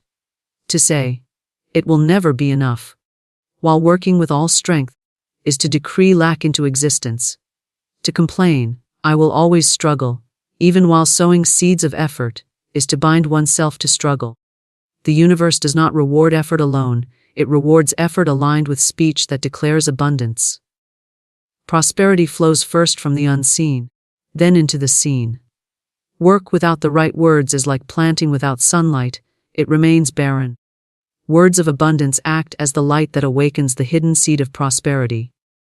When one speaks with confidence, "I prosper in everything I do," every task begins to flourish. When one declares, "All channels of supply are open to me," opportunities appear where none seemed possible. When one affirms, "I work with ease and am richly rewarded," the very labor of the hands is transformed into joy and returns multiplied results. Those who toil without guiding words are like sailors rowing without a compass. They may row with all their strength, but without direction. They drift endlessly. Words are the compass that sets the course, effort is the oar that propels the boat. Both are needed. But without the compass of affirmations, the oar of labor cannot deliver the sailor to the shore of prosperity. Many weary themselves with rowing, unaware that their words continually steer them in circles of lack. The wise understand that every word is a rudder turning the ship of their life, and they choose their speech carefully to point toward abundance. Observe the speech of those who live in plenty. They do not complain of shortage, they affirm supply. They do not speak of endless struggle, they declare ease. They do not say, "I can't afford this." They say, "Everything I need comes to me in perfect timing." Their words and their work move in harmony, and this harmony opens the gates of wealth. They labor? Yes, but they labor in the vibration of abundance, and so their labor is blessed. Their efforts, however small, yield large returns. For the language of prosperity draws multiplication from the universe.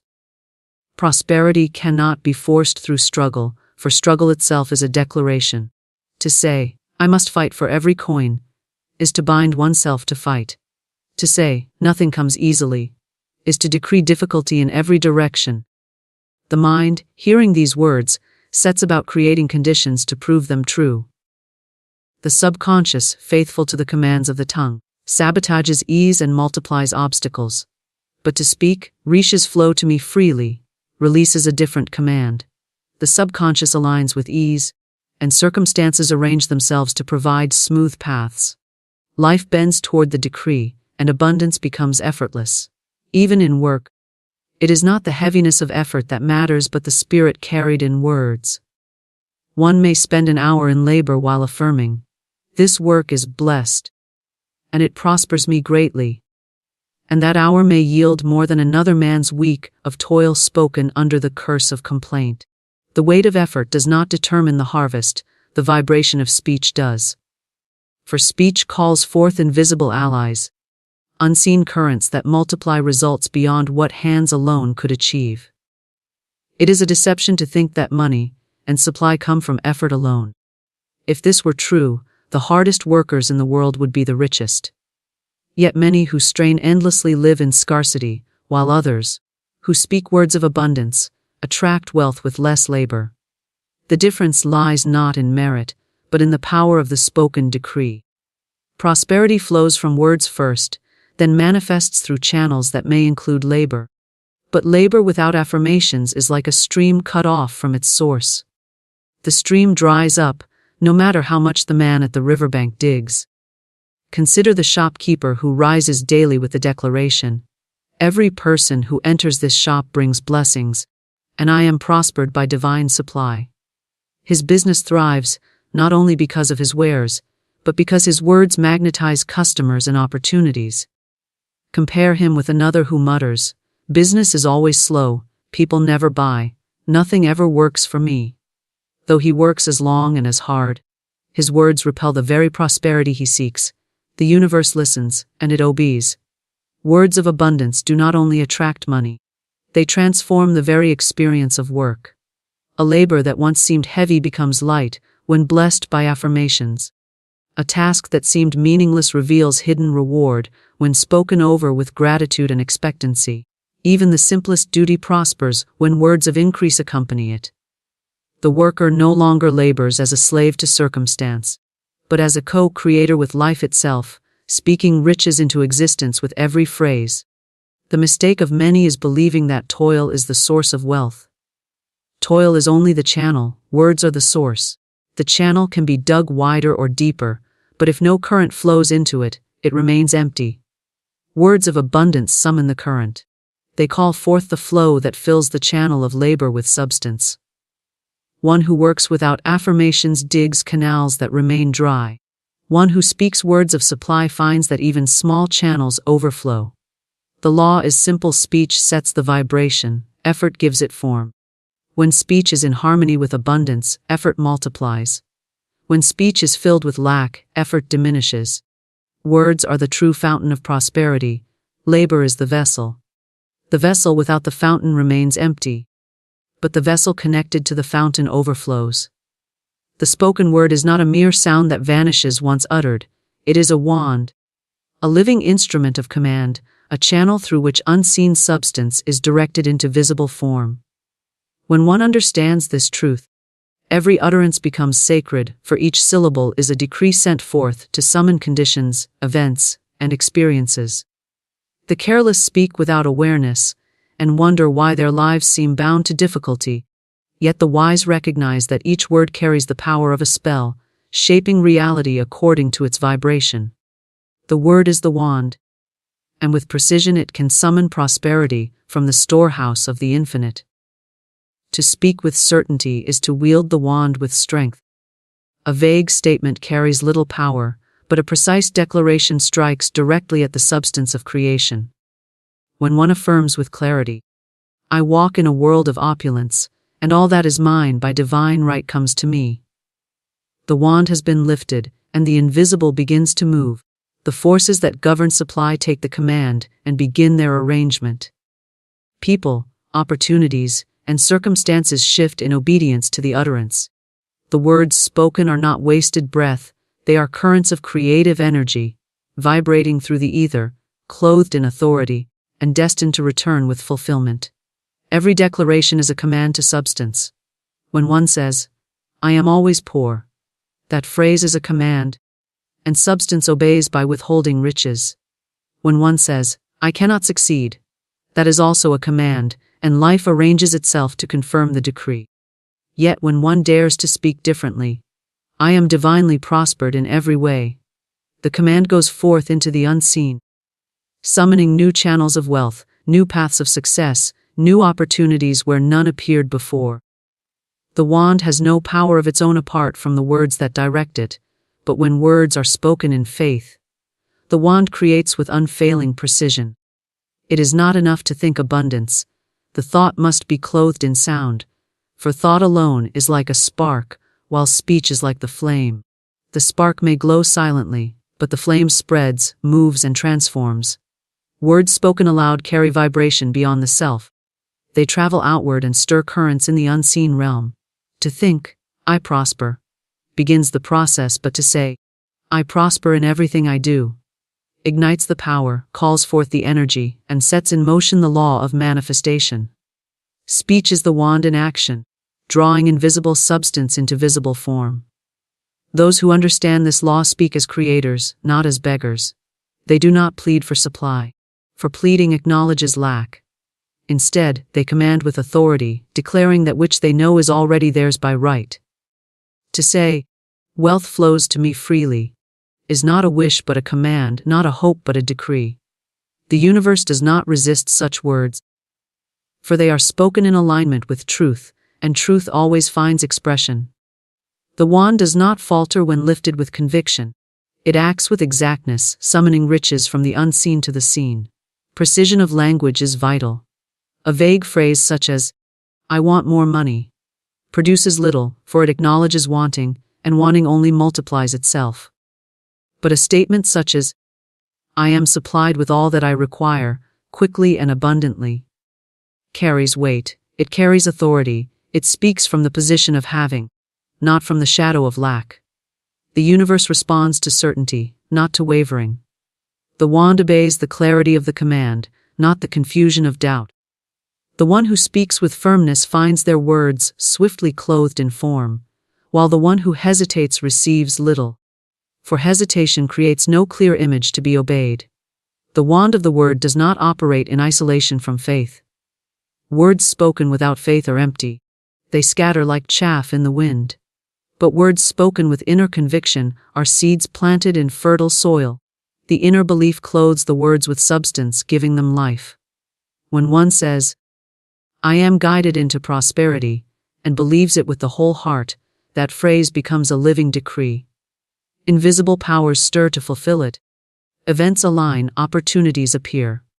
The wand has been raised with certainty, and certainty always brings manifestation.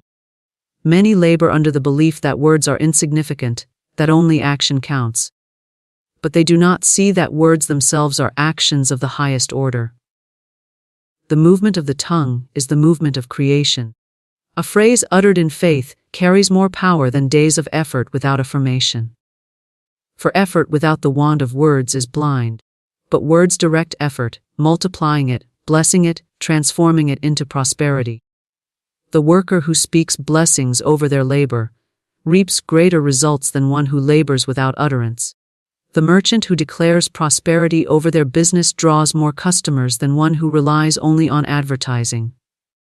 The word is the wand, and without it labor is empty. To wield the word as a wand is to understand the responsibility of speech. Idle chatter of lack or fear is no small matter, it is misuse of the wand, a careless casting of spells that return with unpleasant fruit. To continually say, "It never works out," is to cast a spell against one's own prosperity. To repeat, "I am always unlucky," is to wield the wand toward misfortune. Every phrase carries power, whether spoken consciously or unconsciously. The wise therefore guard their tongue, releasing only those words they wish to see clothed in form. The spoken word is also a shield. To declare, "Nothing and no one can hinder the riches that are mine by divine right," is to wield the wand as a defense. Obstacles melt before such a decree. Conditions that seemed immovable shift under its power. The spoken word not only calls forth riches, but clears the path for them to arrive. With one phrase barriers dissolve, and the way is made plain. The wand does not only summon, it protects, guides, and clears. The key is constancy. One must lift the wand daily, not once and then forget, but again and again, until the air vibrates with the certainty of the decree.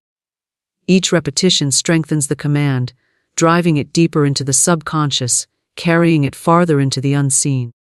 Just as the sculptor strikes the stone again and again until the form emerges, so must words be spoken until the form of prosperity appears.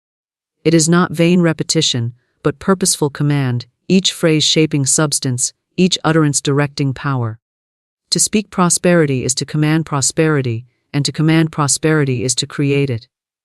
The wand of the word does not tire, it does not weaken, it does not fail.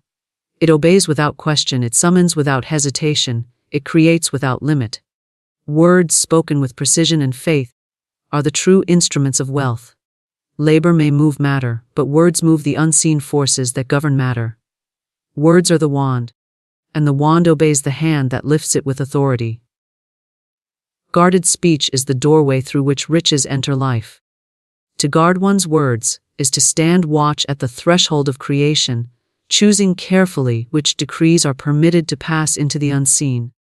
For every utterance is a bridge, carrying thought into form, shaping the substance of destiny. Words spoken without care are like gates thrown open to thieves, allowing poverty and confusion to slip in unchallenged.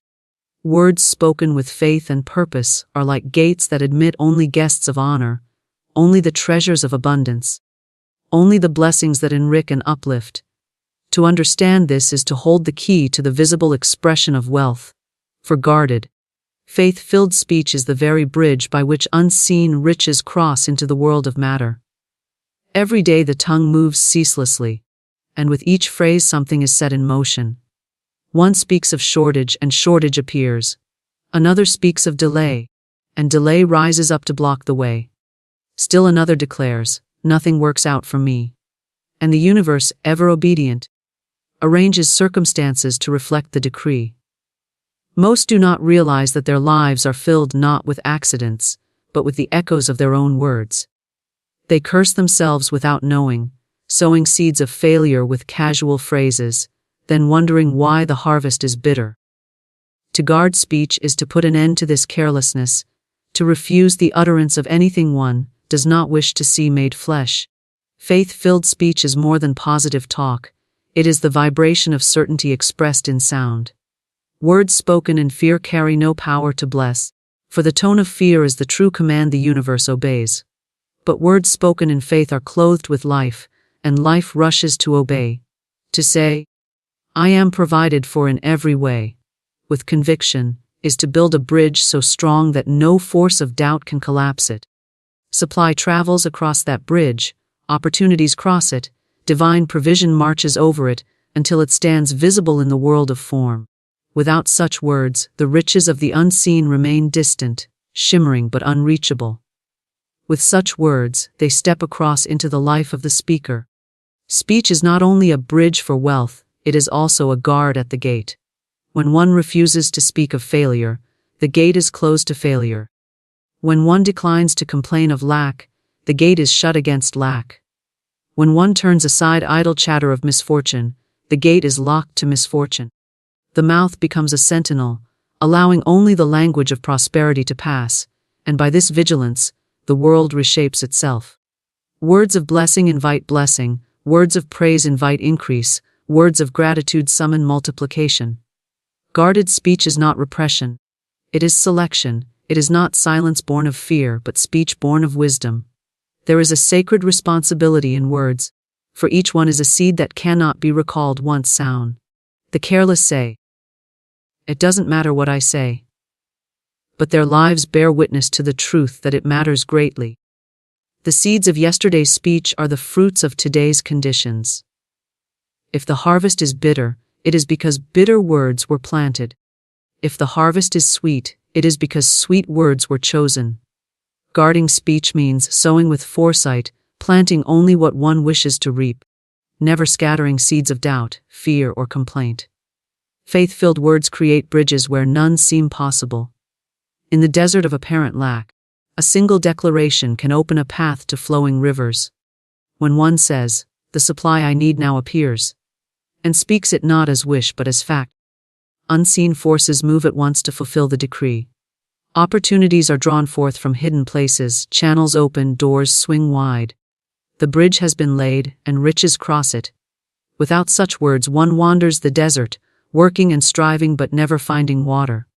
With such words, the oasis appears and abundance becomes visible. Guarded speech also transforms inner life. The thoughts of the heart are constantly seeking expression through the lips. When one disciplines the tongue, the mind begins to follow, reshaping itself according to the new standard. Speak enough of abundance, and the inner dialogue of lack begins to dissolve. Declare often that life blesses and prospers you, and soon even the silent whispers of doubt grow faint. Guarding words trains the mind into alignment. And when mind and mouth agree in faith, the bridge becomes indestructible. The bridge of speech is not built by a single phrase, but by the continual stream of declarations. Each affirmation is a plank laid down, each word of faith another stone set in place. Over time, the bridge grows strong and wide, carrying ever greater riches across. Just as rivers cut canyons by persistence, so does persistent speech carve channels for abundance. One day's declaration may seem to shift little, but continued utterance shapes the whole landscape of life. Faith-filled repetition is not empty, it is construction. Each phrase is a builder's hand, raising the span that connects unseen wealth to visible reality. Guarded speech is not limited to affirmations of prosperity alone, it also forbids negative prophecy. To say, "This will never work," is to lay a plank of failure across the bridge, weakening it. To declare, "Things always go wrong," is to invite collapse. To guard speech is to tear up these planks the moment they appear, replacing them with words of strength, words of victory, words of certainty. This works in my favor. Everything unfolds for my good. I am surrounded by divine order. With such words the bridge remains strong, and no weight of circumstance can break it. Even in the face of visible lack, faith-filled speech sustains the bridge. One may look upon an empty purse and still declare, "My supply is abundant and ever-flowing." One may see a closed door and still affirm, "The right opportunity opens for me now." The guarded tongue does not yield to appearances, it speaks from truth, not from fear. By this discipline, the bridge is held firm until the unseen becomes seen, until the purse fills, until the door swings wide. The lips become the channel through which destiny is written. To guard them is to guard the future. To fill them with faith is to ensure that the future is rich. Words are not idle, they are builders, guards, and bridges. To let them wander is to invite chaos, to discipline them is to invite prosperity. Every phrase is a choice between lack and abundance, between ruin and riches. To choose words of faith is to choose wealth, to choose words of doubt is to choose want. The decision is made each moment the tongue moves, and the universe responds without fail. Your wealth is not stuck, your mouth is. You are not cursed, you are not forgotten. You are simply out of rhythm with divine law. Every dollar that has ever come into your life, and every dollar that has stayed away, answered to one thing: your word. Not your desire, not your effort, not your hustle, your word. Spoken in rhythm, spoken in faith, spoken in alignment with the unseen law that governs all substance. I do not speak to you today as a philosopher. I speak to you as one who has watched men and women rise from poverty to power, not through strategy, but through spoken law. Their money changed when their mouth changed. Their conditions obeyed their tongue. You were never taught this because the world does not want you to know. It wants you begging, reacting, reasoning, grinding. But spiritual law wants you declaring. Divine law wants you commanding. And when you speak in rhythm with the higher law, wealth becomes your servant, not your master. So I ask you, are you ready to stop rehearsing your condition and start speaking your supply? Are you ready to burn the lie that says money is random and ignite the truth that says money is obedient? Because your mouth is not decoration. It is the divine switchboard of manifestation. It is the instrument through which the unseen becomes visible. And the moment you speak as one aligned with spirit, lack must leave. Now we begin. Let me teach you what was hidden. Let me train your voice to become wealth's command. Let me show you the 9 spoken laws that change everything. In the beginning was the Word, not effort, not strategy, not human wisdom, the Word. And the Word was with God, and the Word was God. This is not poetry. It is blueprint. It is revelation. It is divine instruction.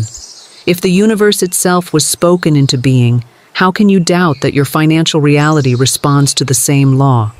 You are not separate from the source. You were created in the image of the Creator, and to be made in that image is to possess the power to speak form into existence. You have spoken your world into its current condition, and the great tragedy is not that your voice is weak, but that it has been undirected. You have declared struggle while hoping for overflow. You have cursed your bank account while praying for increase. You have repeated phrases like, "It's never enough," and "I don't know how I'll make it," and you wonder why divine substance has stayed locked behind the veil. But spiritual law does not negotiate. It fulfills what you speak. It multiplies what you repeat. It delivers not what you want, but what you say with conviction. Every law of wealth is activated by vibration, and vibration is released through the spoken word. When you speak, you are not making noise. You are issuing spiritual commands. You are instructing your subconscious. You are setting creative power in motion. And that power obeys, not your effort, not your emotions, not your theology, your word. When it is spoken with rhythm, spoken with faith, spoken with authority, it becomes law. This is why I teach spoken truth, not whispered hope. This is why I instruct you to speak aloud, daily, rhythmically. Because your voice is not for communication alone, it is for creation. Until your word changes, your world cannot. You may believe the truth in your heart, but until you speak it into the ethers, the law remains dormant. Heaven moves on vibration, not silence. You were never taught this because the world prefers you silent. It prefers you stuck in thought, bound by confusion, reacting instead of commanding. But you are not here to be a beggar at the gate of wealth. You are here to be a commander of spiritual substance, and your command begins with word. So now I will teach you what they hid from you. I will show you how to speak with power, with rhythm, with faith. I will give you the 9 laws that govern wealth through voice, not to impress you, to free you. Because when your tongue becomes obedient, your life becomes miraculous. Your tongue is not flesh, it is fire. It is the gateway through which divine law enters matter. It is the sword that cuts through the appearance of lack. And if you do not train it, it will betray you. It will echo what you fear instead of what you believe. It will rehearse what you see instead of declare what must be. That is why the spoken word must be disciplined. You do not get wealthy by thinking positive. You get wealthy by speaking with rhythm, with authority, with full agreement between your spirit and your speech. Most people speak like beggars. They hope with their lips and doubt with their breath. They sprinkle in affirmations and sabotage them with complaints. They declare abundance and then say things like, "Money's just not coming in," or "I never catch a break." That is not spiritual power. That is vibrational confusion. And law does not reward confusion. It fulfills clarity. It obeys consistency. It multiplies what is spoken with rhythm. So I teach you now. Stop describing your life. Declare it. Stop waiting for conditions to change before you change your language. Change your language, and conditions will obey. Begin each day with truth, not as hope, but as law. Say, "My words are divine substance. I do not speak opinion. I speak wealth." Speak to your bank account. Speak to your bills. Speak to the email inbox. Speak to the wallet in your hand. Do not report what you see. Command what must appear. This is not pretending. This is training. You are not speaking to feel better. You are speaking to form reality. And that formation happens through rhythm, through spoken substitution. Every time you catch a fear-based thought, substitute it with declaration. Every time your mouth opens to complain, interrupt it with truth. You say, "I am the vessel of divine supply. All that is mine by spiritual right appears now." You say, "Because I speak in rhythm, I receive in rhythm." You say, "My words are wealth in seed form." You are not allowed to rehearse fear anymore. You are not allowed to joke about being broke. You are not allowed to echo old programming and then cry out for new provision. Your voice must become a sanctuary, a temple, a frequency chamber where only truth is allowed to echo. And that truth, when spoken enough, becomes belief. And that belief, when fused with rhythm, becomes form. Start with a journal. Write the declarations that most disturb your old identity. Read them aloud every morning. Speak them again at noon. Seal them again at night. This is not superstition. This is spiritual architecture. You are not trying to get rich. You are becoming the person who cannot avoid it. Because once your mouth belongs to law, wealth cannot disobey you. There is a science to speech, a rhythm to spoken creation. And once you learn it, not just mentally but viscerally, your world begins to obey your mouth instead of your mood. These first 3 laws are the foundation. They are the pillars upon which all spoken wealth rests. Do not skip them. Do not rush them. They are not ideas. They are frequencies. And when obeyed, they bend the substance of the unseen into visible form. Law 1. The law of creative declaration. The first law is simple, absolute, and divine. I speak wealth, and wealth obeys. This is not poetic. It is vibrational law. Your words create molds. Into those molds, Substance must pour. You do not wait to see change before you declare it. You speak it, knowing that divine law never returns void. You say, money flows to me richly and endlessly. You say, the channels of supply are wide open. You say, I speak wealth into form now, not later. You declare, not as one asking permission, but as one carrying dominion. This law shatters passive affirmations. It removes the timid hopefulness of soft spirituality. This is not manifestation through emotion. This is manifestation through divine command. And when your voice aligns with truth, nothing can resist the form it demands. Law 2, the law of repetition. What you repeat, you resurrect. Most people repeat failure unconsciously. They repeat lack as humor, worry, habit. They do not realize their repetition is a resurrection. But now you will reverse it. You will choose what to repeat. You will choose what to resurrect. You will speak wealth so consistently, so rhythmically, so boldly, that the entire structure of your subconscious begins to bend toward increase. Do not worry if it feels foreign at first. That is a good sign. It means you are rewiring your internal rhythm. The first time you say, I am richly supplied, your body may flinch. Say it again and again, until the old rhythm breaks, until the inner contradiction shatters, until your voice becomes your native language of wealth. Repetition is not foolishness. It is spiritual programming. It is how law rewrites the script of your reality. Law 3. The law of substitution. Every time a fear-based thought tries to escape your lips, stop it, replace it, speak a greater truth. That is the law of substitution. You cannot hold two vibrations at once, so when one arises, you choose the dominant one. When lack says, this won't work, you say, it is already working. When fear says, what if I fail? You answer, divine success is inevitable for me. When doubt says, be realistic, you declare, I serve spiritual law, not appearances. You are no longer a slave to reactive speech. You are now a master of substitution. You replace reaction with rhythm. You replace fear with fire. You replace confusion with command. These 3 laws, creative declaration, repetition, and substitution, form the root system of all spoken wealth. Practice them daily. Speak them aloud. Drill them into the soil of your spirit. Because once these are installed, your voice becomes law. And once your voice becomes law, your life becomes evidence. If the first 3 laws build your foundation, the next 3 laws purify your alignment. These are the laws that close the gap between what you say and what you actually live. Because many speak wealth but leak fear. Many affirm abundance but contradict it with tone, with jokes, with sighs, with casual self-sabotage. But spiritual law is exact. It multiplies signal, not intention. If your signal is fractured, your harvest is scattered. These 3 laws bring your vibration into agreement so that when you speak, your whole being becomes the command.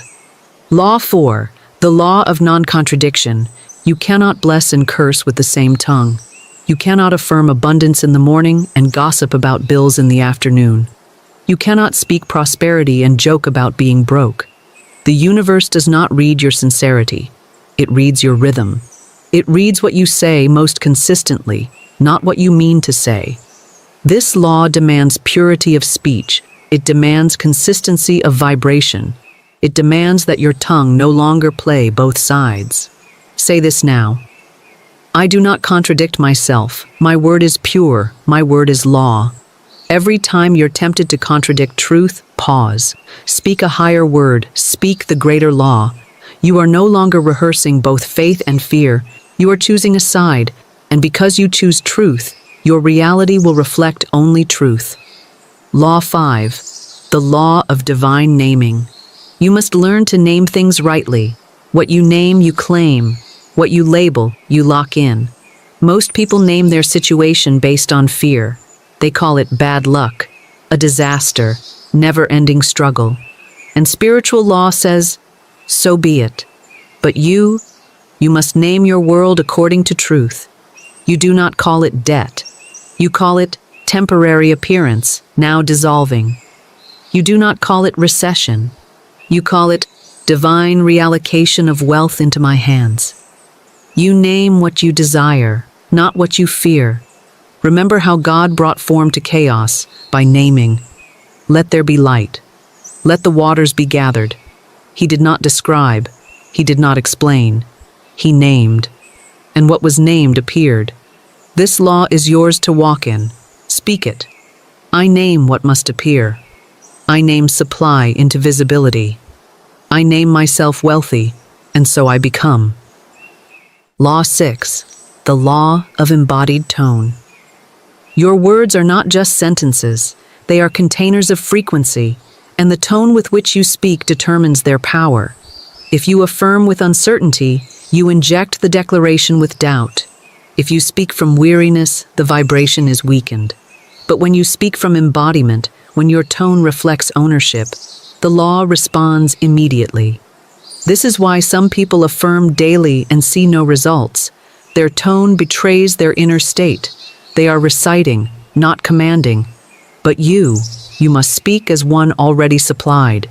You must speak wealth like it is oxygen. You must declare with the voice of the already answered. Say, my tone carries the wealth I command. I speak as one who already has. I do not ask, I declare. When you live by these 3 laws, non-contradiction, divine naming, embodied tone, you no longer send mixed signals into the field.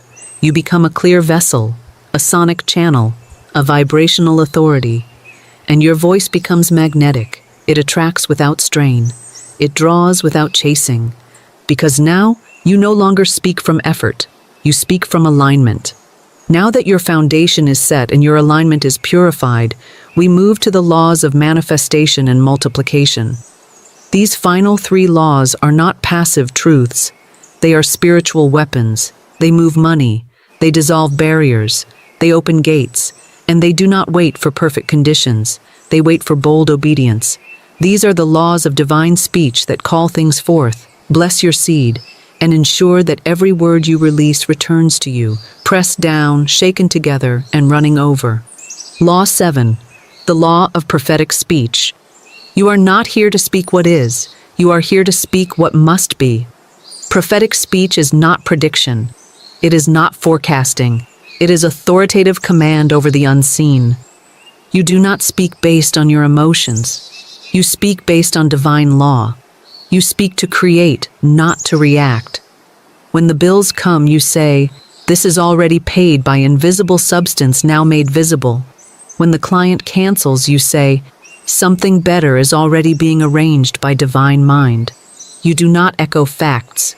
You release truth. Prophetic speech bends time. It collapses waiting.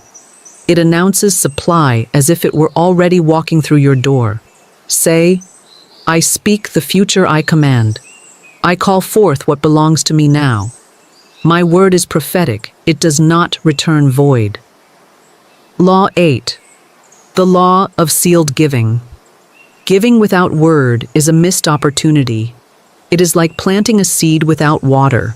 But when you speak over every gift, every tithe, every act of generosity, you activate multiplication. This is the law of sealed giving. You do not drop $1 in silence. You do not transfer money without rhythm. You say, this seed is blessed. It returns multiplied. It opens divine doors no man can shut. This is not superstition. It is spiritual math. Every gift, when sealed with word, becomes a divine transaction, and law does not ignore a spoken tithe. It records it, it honors it, it increases it. Even when you give small, give boldly. Say, even my smallest seed carries infinite power because I speak over it. Law 9, the law of return. Every word you release is a boomerang. It leaves your lips and returns with form. You speak peace, it returns as clarity. You speak wealth, it returns as opportunity. You speak multiplication, and law rushes to obey. The law of return is absolute. It does not choose sides. It does not hesitate. It fulfills your frequency. If you speak in doubt, it returns delay. If you speak in certainty, it returns acceleration. Say, what I speak returns to me multiplied, pressed down, and overflowing. My words are the seeds of my wealth. The return is guaranteed because the law is sealed. When you live by these final laws, prophetic speech, sealed giving, and return, you become a spiritual architect. You build wealth with your voice. You assign every word a mission. You declare the end from the beginning. And the law, being faithful, answers. Because now your speech is not casual. It is covenant. It is not suggestion. It is spiritual instruction sent into the field to return with your good. And it must return. Now that you know the 9 laws, you must become the vessel that carries them. Because knowledge without embodiment is delay. And the only thing that ever blocks your supply is your unreprogrammed mind. Not people, not the market, not chance. But the silent program running beneath your declarations. The beliefs that whisper contradiction while your lips try to speak truth. But the subconscious mind is not your enemy. It is your amplifier. It simply repeats what it hears with rhythm and emotion, and it cannot tell the difference between what is imagined and what is real. It only records and repeats. It only installs what is consistently spoken and consistently felt. So now, you must begin the reprogramming. You must speak these 9 laws, not once, but rhythmically. Speak them morning, midday, and night. Speak them when you're inspired. Speak them when you're tired. Speak them until your old vibration crumbles under the weight of your new voice. You do not need to feel it for it to work. You simply need to repeat it until the old self is overwritten by the new rhythm. Here is your practice. Morning. Rise and speak the first 3 laws aloud. Creative declaration, repetition, substitution. Set the tone before the world has a chance to interrupt you. Say, I speak wealth and wealth obeys. Say, my tongue creates divine conditions. Midday. Align with the laws of speech. Clean up your contradictions. Re-speak your truth. Refuse to gossip lack. If you catch yourself reacting, stop and substitute immediately. Say, I name only what I desire. Say, my tone carries my wealth. Evening. Seal the day with the final 3 laws. Speak over your giving. Speak into your future. Expect your return. Let the subconscious drift into rest under the sound of your own prophetic command. Say, this seed is blessed and multiplied. Say, every word I speak returns to me fulfilled. The law does not require you to shout, but it does require you to believe, and belief is not a feeling. It is a frequency of word repeated until the subconscious yields. The old stories will resist, the patterns will push back, but you do not bow, you do not explain, you do not process. You speak again, you repeat again, you substitute again, until the program shifts, until your inner dialogue changes, until you no longer affirm truth, you become it. When you do this consistently, your outer life cannot resist. Conditions begin to change, supply begins to flow, opportunities appear without strain. Why? Because you are no longer a divided signal. You are a unified rhythm of divine law. This is not a trick. This is not a hack. This is spiritual reprogramming through rhythmic speech. And once it is installed, it becomes your atmosphere. Because now, wealth does not just visit you. It lives in your voice. You have heard the laws. You have felt the vibration. You have seen the structure behind your spoken word. But knowledge without command is still delay. Revelation without ritual is still unused power. And so now I give you this challenge, not as punishment, but as preparation. If you are ready to walk as the commander of wealth, then you must speak as one. You must live as one. You must act as one. Because wealth is not waiting on your worthiness, it is waiting on your command. Here is your challenge. Choose any 3 of the 9 laws, the ones that struck your soul, the ones that convicted your tongue, the ones that whispered, "This is what you've forgotten." Then, for 7 days, speak those 3 laws aloud 7 times a day. Not to impress God, not to manipulate money, but to build vibrational momentum so exact, so undeniable, that reality itself must rearrange in your favor. Create a decree. Write it by hand. Post it where your eyes can't avoid it. Read it aloud at sunrise. Speak it in the middle of the chaos.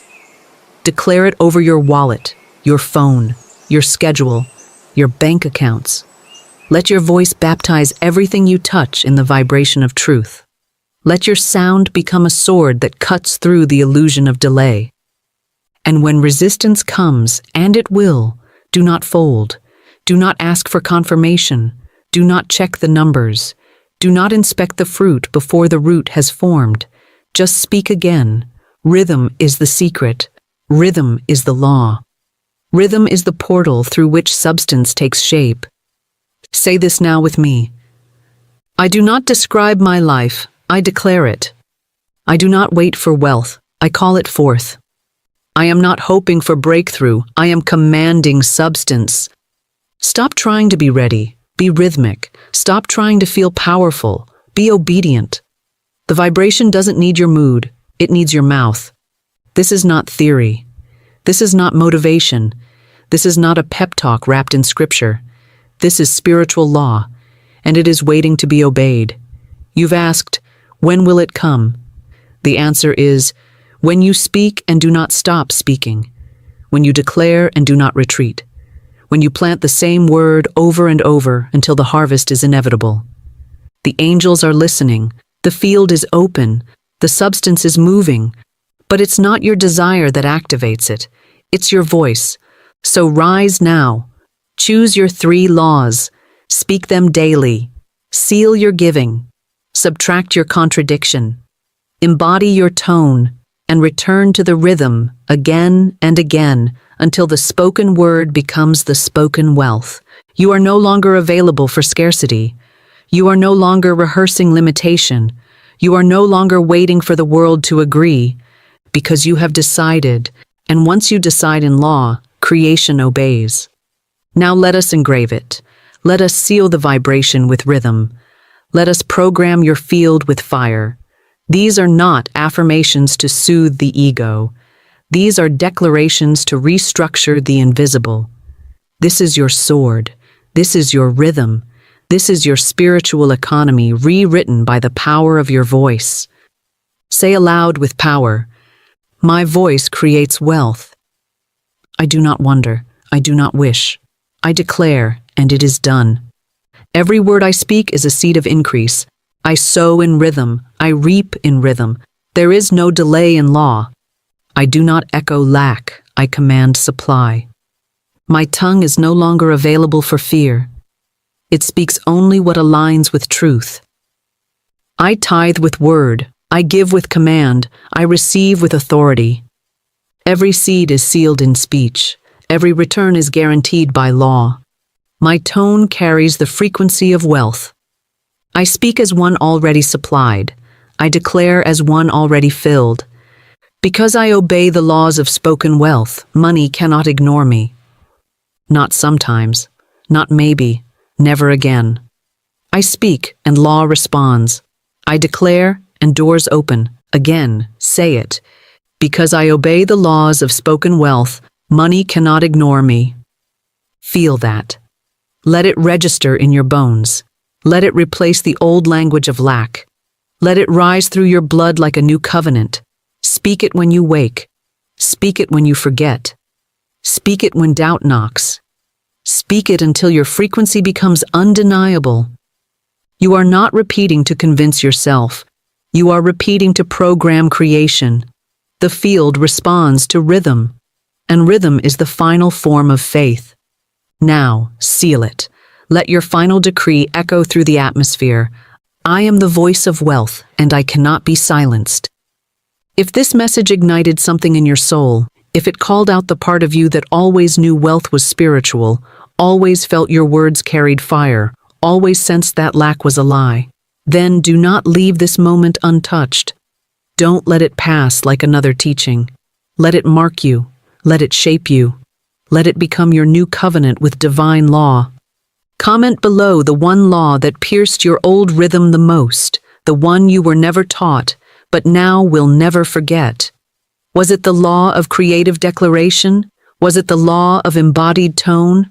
Or the law of sealed giving? Write it, speak it, own it, not for me, for you, for your field, for the invisible realm that is waiting to respond to your command. And if this voice of truth felt like home, subscribe, not to follow me, but to follow rhythm. Because every video here is not entertainment, it is recalibration, it is spiritual alignment. It is your daily return to the truth that you are not a seeker, you are a speaker. You are not a beggar, you are a builder. You are not waiting for provision, you are commanding it through divine law. Come back tomorrow, watch again, speak again, choose a law and walk in it. And remember, rhythm is not just a tool, it is the vibration that reorders everything. When you obey spoken law, spoken wealth obeys you. You are not behind, you are not too late, you are not broken. You are the voice, you are the rhythm, you are the gate. And because you obey law, money cannot ignore you, and so it is. Man is a creature of infinite power if he would but awaken to his authority. Every word he utters is a decree, every thought a mold into which his world is cast. To speak is to command, and to command is to change. When one realizes this great truth, he ceases to live by default and begins to live by design. The old order of things may cry out for repetition, but the spirit within always seeks transformation. Change is not chaos. It is divine order unfolding in new and better ways. You are not bound by the patterns of yesterday unless you cling to them. The moment you speak differently, you live differently. You stand, this very instant, at the gate of change. It need not come slowly. It need not come with strain. The law is instant and unfailing when used in faith. Speak now what you desire. Say it not with fear, but with boldness, knowing that you are backed by the infinite substance of the universe. There is no power outside of you that holds sway over your good unless you give it that power. The command is always yours. Many people cry, "I want change." Yet their words remain tangled in the vocabulary of limitation. "I can't. It's hard. I've tried." These are not commands to change, but affirmations of stagnation. The word is your wand. It creates, it releases, it rearranges. If you would see the world shift, shift your language. If you would see the new, speak the new. Say, "Everything is working together for my good." Say, "Change comes easily and joyfully to me." Say, "I am in command of my life, and I welcome the new with confidence." These are not idle phrases, they are blueprints. They summon invisible forces to arrange people, places, and possibilities in your favor. You cannot change the outer by remaining the same within. You must speak as one already changed. Imagine the self you wish to become and give that self a voice. The moment you do, you set divine law in motion. Let go of the old, not with regret, but with gratitude, for it brought you here. Now, you speak a new command. You write a new decree upon the ethers. And life, always obedient, reshapes itself to your word. Your words are commands that shape your reality. This truth, though simple, holds immense power, yet few truly grasp it. The spoken word is not just sound or expression. It is law in motion, a decree that shapes the unseen into the seen. When a person speaks, they are not merely communicating, they are constructing, issuing instructions to the invisible forces that govern life. Every word carries vibration, intention, and energetic authority, and the universe obeys the command whether the speaker is aware of their power or not.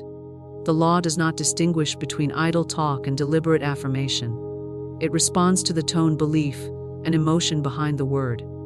Therefore, when one says, "I am always unlucky," the law registers it as a command and brings forth experiences to match it. When someone continually declares, "Money is hard to come by," they unknowingly issue a standing order for lack and limitation. The outer world is not the master, it is the mirror. What one sees around them is the reflection of what has been said within and aloud.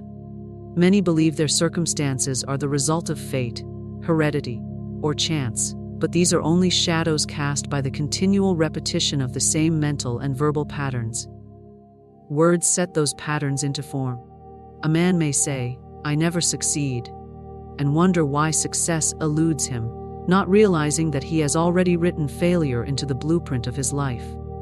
The spoken word molds thought into form, thought into experience, thought into matter. It is not necessary to speak loudly or dramatically for the command to take effect. The still, calm word spoken with belief has more power than 1,000 shouted without faith. It is the consciousness behind the word that makes it magnetic. A word spoken with fear calls forth fear's children. A word spoken in faith draws the hosts of heaven. There is nothing haphazard about creation. It is a precise system of cause and effect, and the cause always begins with the word. The scriptures say, "In the beginning was the Word," and it is still so. Every beginning, every new chapter, every breakthrough begins with a word. Whether whispered in prayer, spoken in casual conversation, or uttered in passing complaint, the word carries weight. It travels forth, gathers substance, and returns as reality. This is why it is essential to guard the lips and train the tongue to speak only what one truly wishes to experience. Idle words create active consequences. To speak is to sow. The soil is the subconscious, ever ready to receive. The harvest is inevitable.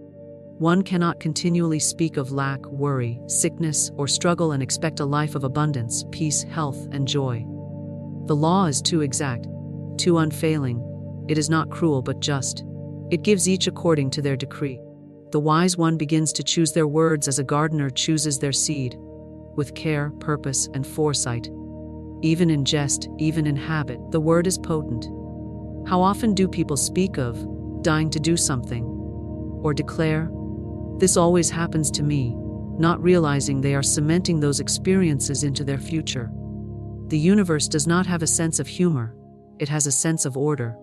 It fulfills the words spoken with focus, whether that focus is joyful or anxious, clear or confused. Every statement sends a message to the creative substance of life, and that substance obeys. This is not about superficial positivity or empty mantras. The word must be aligned with belief. To say, "I am wealthy," while inwardly expecting struggle is to create confusion. But to say, "Wealth flows to me in surprising ways," with genuine openness and expectation, is to make a command that the universe can fulfill without resistance. The alignment of word and inner state is what produces the miracle. One cannot fool the law, but one can align with it. Children speak with authority because they do not yet doubt the power of their word. They declare, "I am a superhero," and in their world, it becomes so. Adults, clouded by logic and past experience, often speak with hesitation, apology, or fear. They have forgotten that they, too, once commanded worlds with a whisper. To return to that place of inner certainty is to reclaim the power of the word. It is not about becoming something new. It is about remembering what has always been true. The greatest transformations begin with a change in language. When a person who once said, "Nothing ever works out for me," begins to say, "Everything is working together for my highest good," the entire fabric of their life begins to shift. It may not happen in a moment, but it begins in a moment, the moment the word changes. That moment is the turning point. The command goes forth, and life rearranges itself accordingly. This law operates whether or not one is spiritually minded or religious. It is not dependent on belief in a particular doctrine. It is a universal principle, like gravity, responding to vibration, intention, and energy. A scientist, a poet, a mother, or a laborer all speak into existence their reality through the words they use. The titles do not matter. The law responds to the speaker, not the label.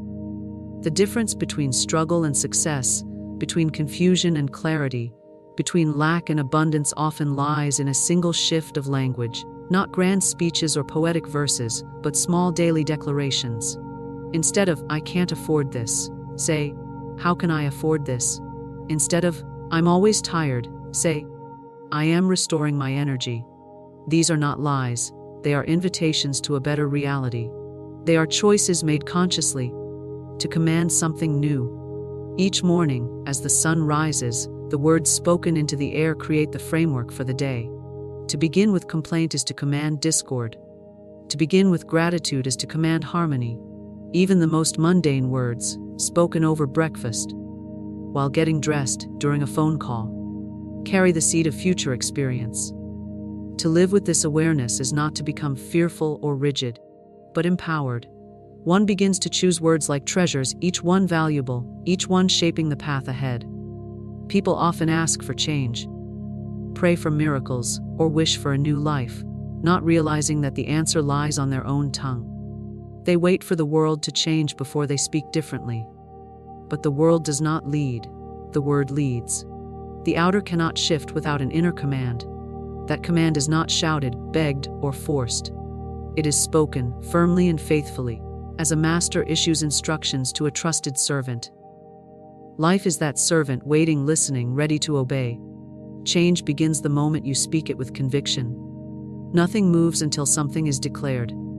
The universe, vast and responsive, awaits a signal, a spark of focused intention carried by the spoken word. The moment you speak, you initiate. You may not see the effects instantly, but the currents begin to shift the moment the command is released. You are not waiting for life to change. Life is waiting for you to speak change into it. That is the divine paradox.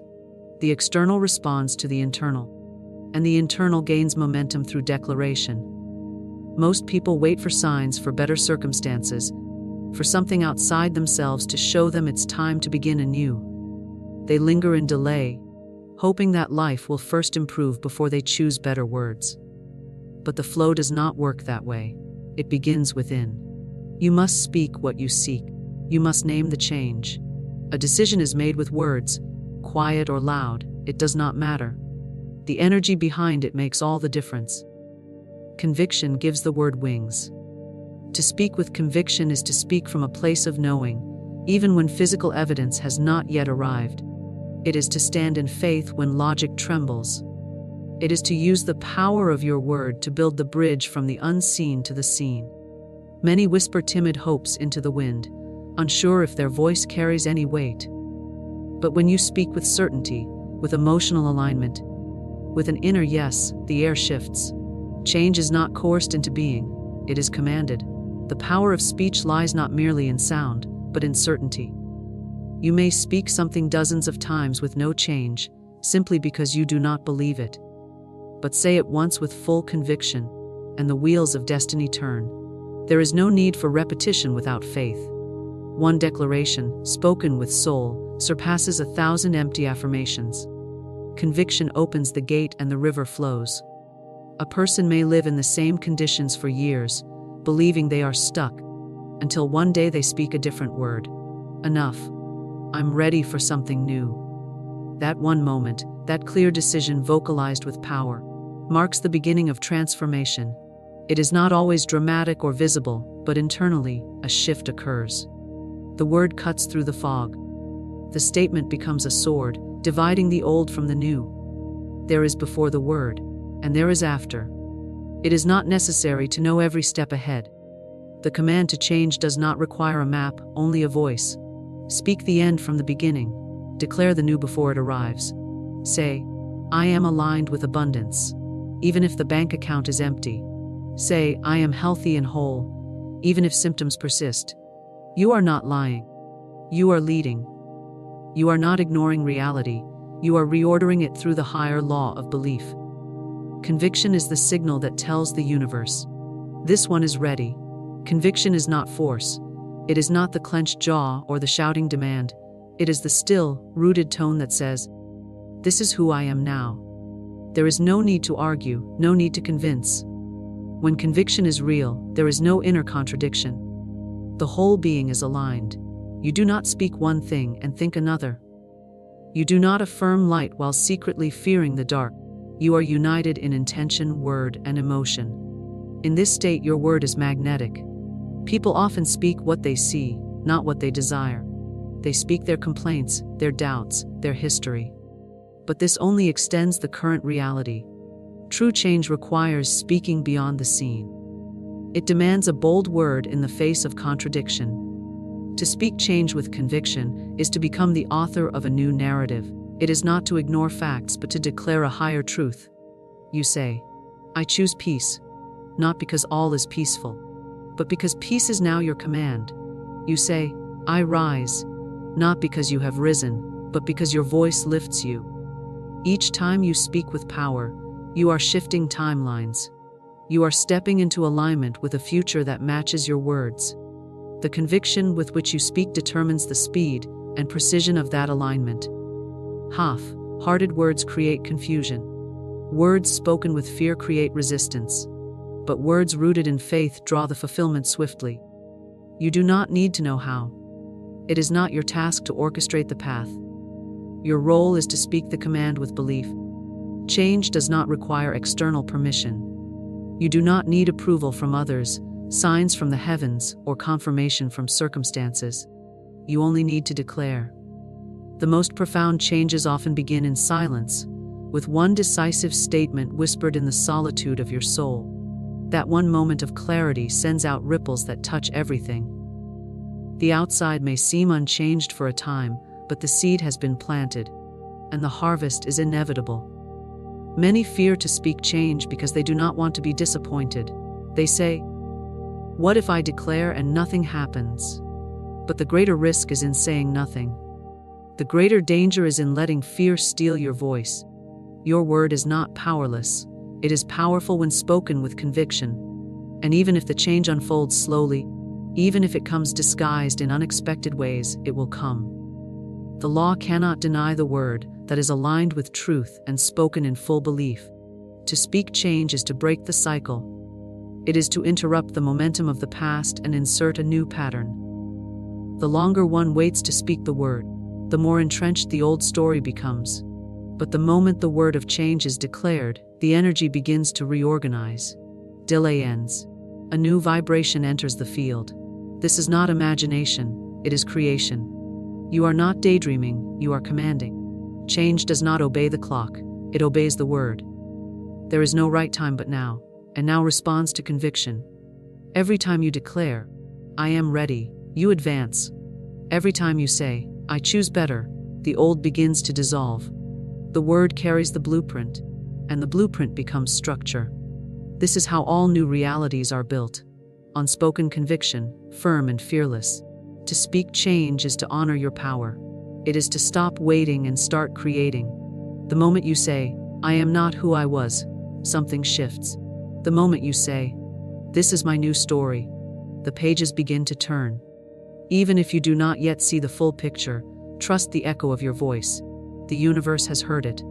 The vibration has been registered. Life has received its new instruction. It is not about shouting into the void. It is about speaking from within the silence with authority. You may be standing in the same room, in the same clothes, surrounded by the same people. But once your word changes, so does everything else. The inner signal is stronger than the outer scene. Speak with conviction, and the unseen moves in your favor. Conviction is the key that turns the lock. It is the yes that opens doors. It is the light that reveals the path. When you say, I am no longer available for what no longer serves me, the world listens. When you say, I receive my good now, the energy aligns. The moment you speak change with conviction, you are no longer bound by history. You are free. Limiting language blocks transformation. Words are not simply tools for expression, they are containers of belief. Every sentence spoken carries within it an assumption, a seed of reality that takes root in the subconscious and grows according to the energy behind it. When you speak in terms of limitation, phrases like, I can't, it's too late, I'm not good enough, or, this always happens to me, you are not merely describing your life. You are prescribing it. You are placing invisible walls around what is possible and instructing life to conform to those boundaries. The subconscious mind does not argue or reason. It accepts repeated statements as truth and acts accordingly. If you continuously affirm that success is difficult, that love never lasts, or that opportunities are scarce, then your inner world molds itself around those declarations. And as within, so without. Life becomes a mirror. reflecting those inner limits outward into relationships, career, health, and self-worth. There is no neutral language. Every word either expands or contracts your experience. People often do not realize the power behind their most casual statements. "I'm terrible with money," they say with a shrug, unaware they are issuing a command. "I never catch a break," they joke, reinforcing a cycle of resistance. Even phrases used for politeness or self-deprecation can become powerful affirmations. The law is not concerned with tone or intention, it responds to vibration. A negative phrase spoken with humor still carries the energetic imprint of limitation. Limiting language becomes habitual, a kind of linguistic muscle memory formed over years of repetition and observation. It is passed down through families, reinforced by cultural norms, and solidified through past experiences. We've always struggled with this. One might say, believing it is simply a fact. But what seems factual is often only a repeated pattern, a story told so often it has become real. Changing the language is the first step toward changing the story. You cannot speak of lack and expect abundance. You cannot speak of sickness and expect vitality. You cannot speak fear and live in peace. The words must match the desired outcome. If they do not, there is contradiction, and contradiction stalls momentum. The energy becomes divided. One part of you hopes for transformation, while another part continues to reinforce the very state you seek to leave behind. In this tug of war, the stronger side always wins, and often, the limiting language has been spoken so long it has become louder than your desire. To break free from limitation, you must become aware of your words. Begin to notice the phrases you use unconsciously. Pay attention to what you declare about yourself, your circumstances, and others. Language is not only what you speak out loud, it is also what you whisper in your mind. Thoughts are unspoken words, and they carry the same weight. Replacing limiting language with empowered language is not pretending. It is reprogramming. It is rewriting the script that governs your reality. You may think, "But I'm only telling the truth." And yet, truth is fluid. What you declare as true becomes true for you. You are not denying facts when you choose better words. You are choosing to align with a higher possibility. Saying, "I'm learning how to manage money wisely," is not denying your current struggle. It is reframing it in a way that opens the door to change. Saying, "I'm becoming stronger every day," is not ignoring pain, it is commanding growth. There is a vast difference between observation and identification. You can observe a challenge without identifying with it. You can acknowledge the facts of a moment without making them your identity. Limiting language blurs this line. It fuses the temporary with the permanent. It turns passing feelings into fixed labels. "I'm anxious" becomes more than a description, it becomes a definition. And once something is defined, it is repeated. And once it is repeated, it becomes reality.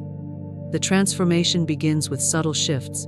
Instead of saying, "I always fail," say, "I've learned from my past and I'm growing." Instead of, "I never get what I want," say, "Good things are beginning to flow into my life." These are not lies, they are realignments. They open the channel for a new experience. The subconscious accepts these new commands and begins to work in their direction. Energy follows intention, and intention is expressed through words. Some will resist this idea, thinking it's too simplistic. They may say, "Words can't change everything." But look around. Everything you now experience was once described by words. Someone said, "Let's build this. Let's go there. This is who I am. This is what I'll do." Words precede actions. Words shape beliefs. Beliefs shape behavior. Behavior shapes outcomes. The transformation of any life begins not at the level of doing, but at the level of speaking. Children understand this intuitively. They speak in possibility. They say, "I can be anything. I can do anything. Watch me." There is no limitation in their vocabulary until it is taught to them. Over time, they learn to speak caution instead of courage, doubt instead of determination. But the original voice remains within. To rediscover your power, you must rediscover your original language. the language of expansion, hope, and creative command. Limiting language not only affects the self, but also influences those around you. When you continually speak discouragement, fear, or doubt, you project that limitation onto others. You dim their vision as well as your own. Conversely, when you speak with belief, encouragement, and optimism, you uplift those within your field. Your words become permission for others to grow. Your speech becomes a vessel of transformation, not just for you, but for your environment. The shift in language often precedes any visible change. People may look at their lives and say, "But nothing's different yet," as if waiting for the outer world to validate the new words. But transformation begins invisibly. First within the energy field, then in behavior, then in circumstance. The seed is spoken, the roots form, the sprout emerges. Just because you cannot see the result yet does not mean it is not forming. Trust the process and keep speaking in alignment with the future you desire. To eliminate limiting language, you must replace it with conscious language. This requires attention, commitment, and repetition. Begin with simple affirmations that feel believable. Choose statements that open rather than close. Avoid absolutes like always and never, and instead use words like beginning, growing, becoming. These words signal motion, evolution, and expansion. They tell the subconscious we are no longer stuck. This is not about perfection. You will still catch yourself slipping into old patterns. What matters is the awareness and the willingness to correct course.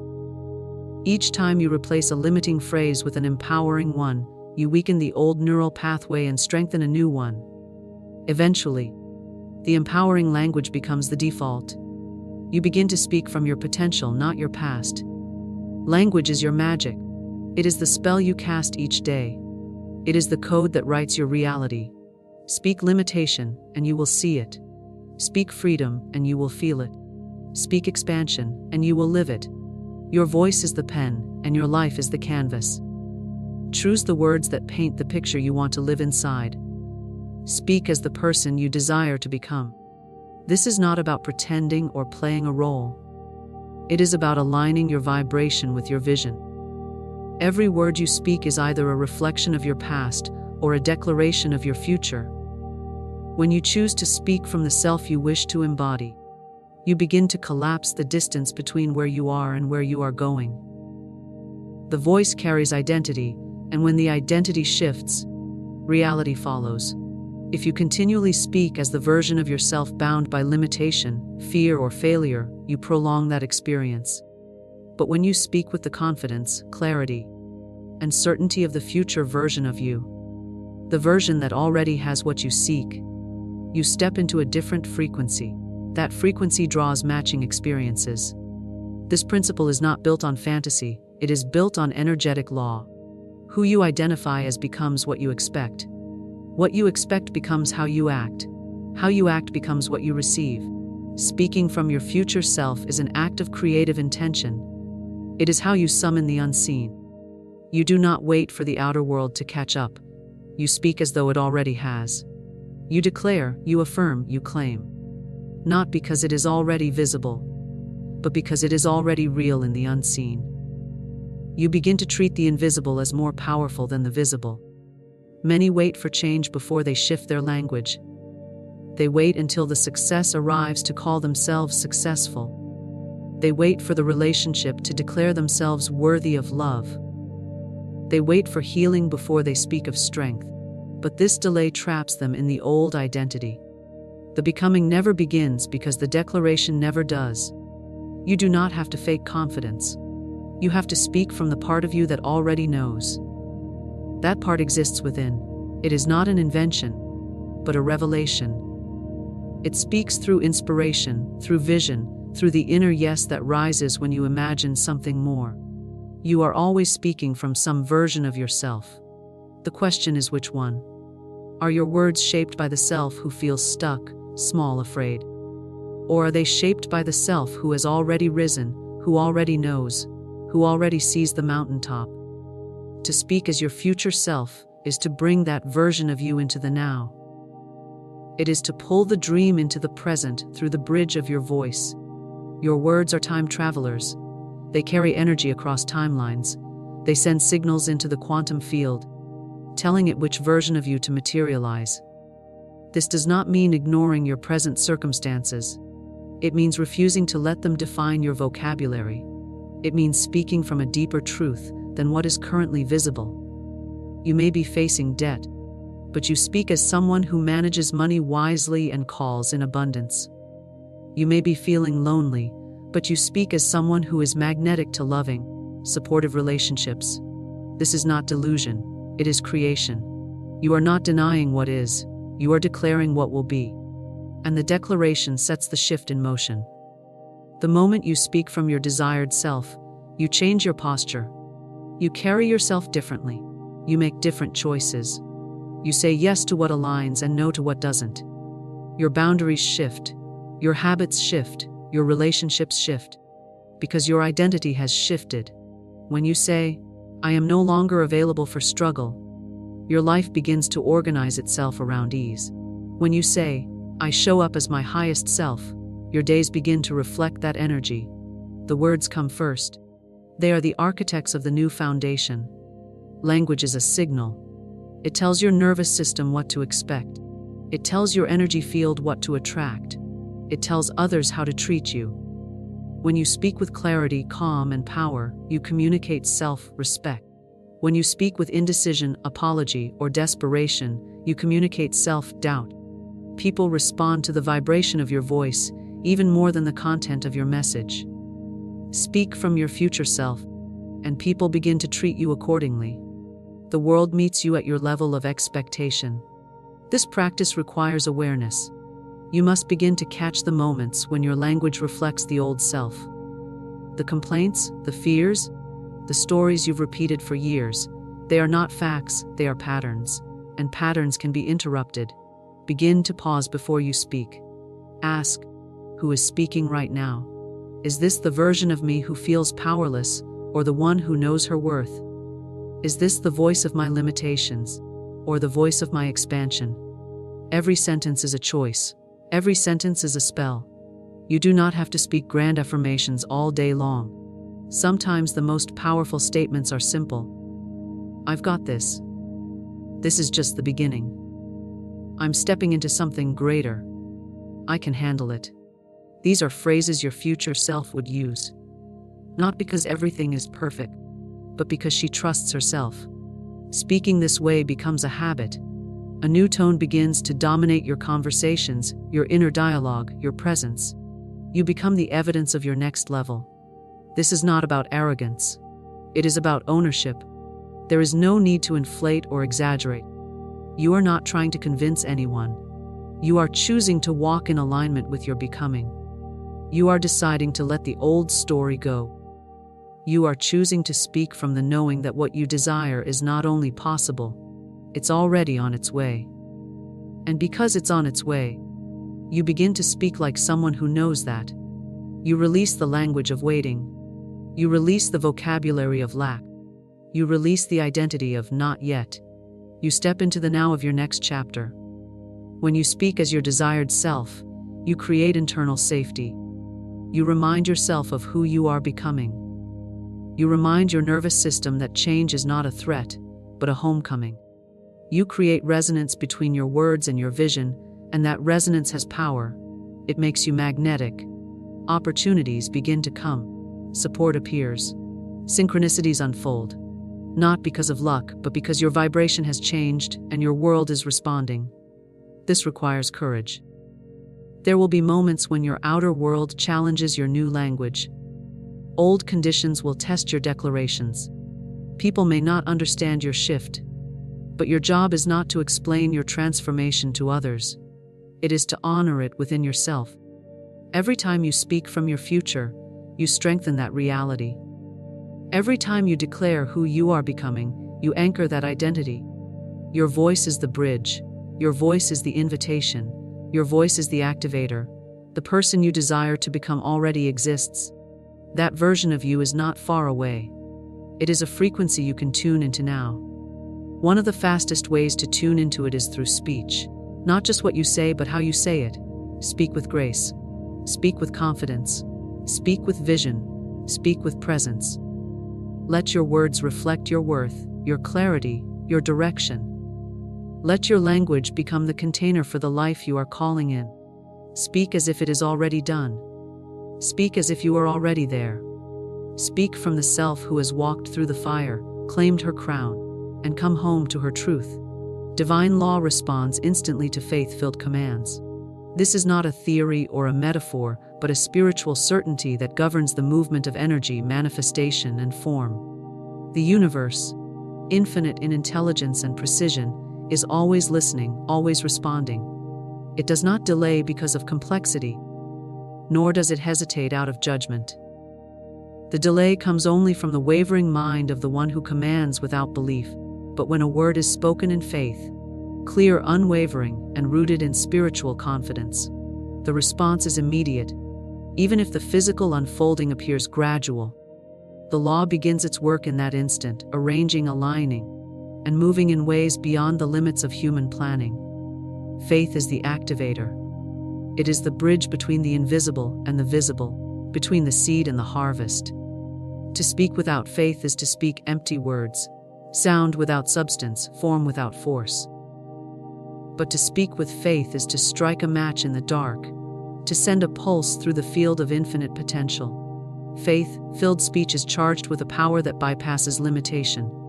It is not loudness that moves the heavens. It is certainty. It is the quiet authority that says, "It is done," and leaves no room for doubt. The law is divine because it is perfect. It does not play favorites, nor does it choose based on worthiness, background, or status. It operates through alignment. The soul that speaks from faith, knowing that their word is law, aligns with the higher rhythm of creation. They do not plead, they declare. They do not wish, they decide. They do not question, they trust. This trust is not blind, it is rooted in spiritual intelligence, in the deep awareness that all things are already completed in the realm of the unseen. And that faith is the substance which brings them forth. Many speak, but few command. Many ask, but few believe they have already received. The divine law does not wait for time, it waits for alignment. The moment the heart and the word agree, the moment intention and vibration merge, the signal is sent. You may not see the manifestation with your physical eyes immediately, but in the unseen, the creation has begun. The blueprint is drawn, the structure is forming, the path is clearing. It is not a question of if, it is a matter of unfolding. Faith-filled commands are not passive. They do not beg for permission. They do not tremble with uncertainty. They speak as co-creators, as divine beings in full remembrance of their authority. When you speak in this way, you do not ask the universe to make something happen. You know it already has. You do not look for signs to convince yourself. You become the sign. You do not measure the size of the problem. You speak from the size of your power. You say, "This is so," and you move forward as if it is already done. To speak in faith requires that you silence the inner critic, the doubter, the skeptic. These voices belong to the realm of fear, not truth. They echo old programs, old wounds, old limitations. But faith speaks from the soul, not the story. Faith draws from the knowing that beneath the noise of the world is a deeper reality. One where your word is creative, your intention is sacred, and your alignment is magnetic. Every moment you speak in faith, you override the noise. You elevate your frequency. You call forth the new. There is a vast difference between hoping something will happen and knowing it has already been set in motion. Hope is valuable, but faith is foundational. Hope carries the wish, faith carries the conviction. Divine law is not moved by hesitation. It is moved by certainty. This certainty does not come from evidence, but from inner alignment. When your inner being agrees with your word, you have entered the place of power. From that place, all things are possible. You do not need to be loud to speak in faith. Some of the most powerful commands are spoken in a whisper, a silent prayer, a single word released with full presence. Yes. Now. Dune. These words, when spoken from alignment, carry more force than 1,000 affirmations spoken with doubt. The universe does not count your words, it reads your energy. It measures your belief, your clarity, your alignment with truth.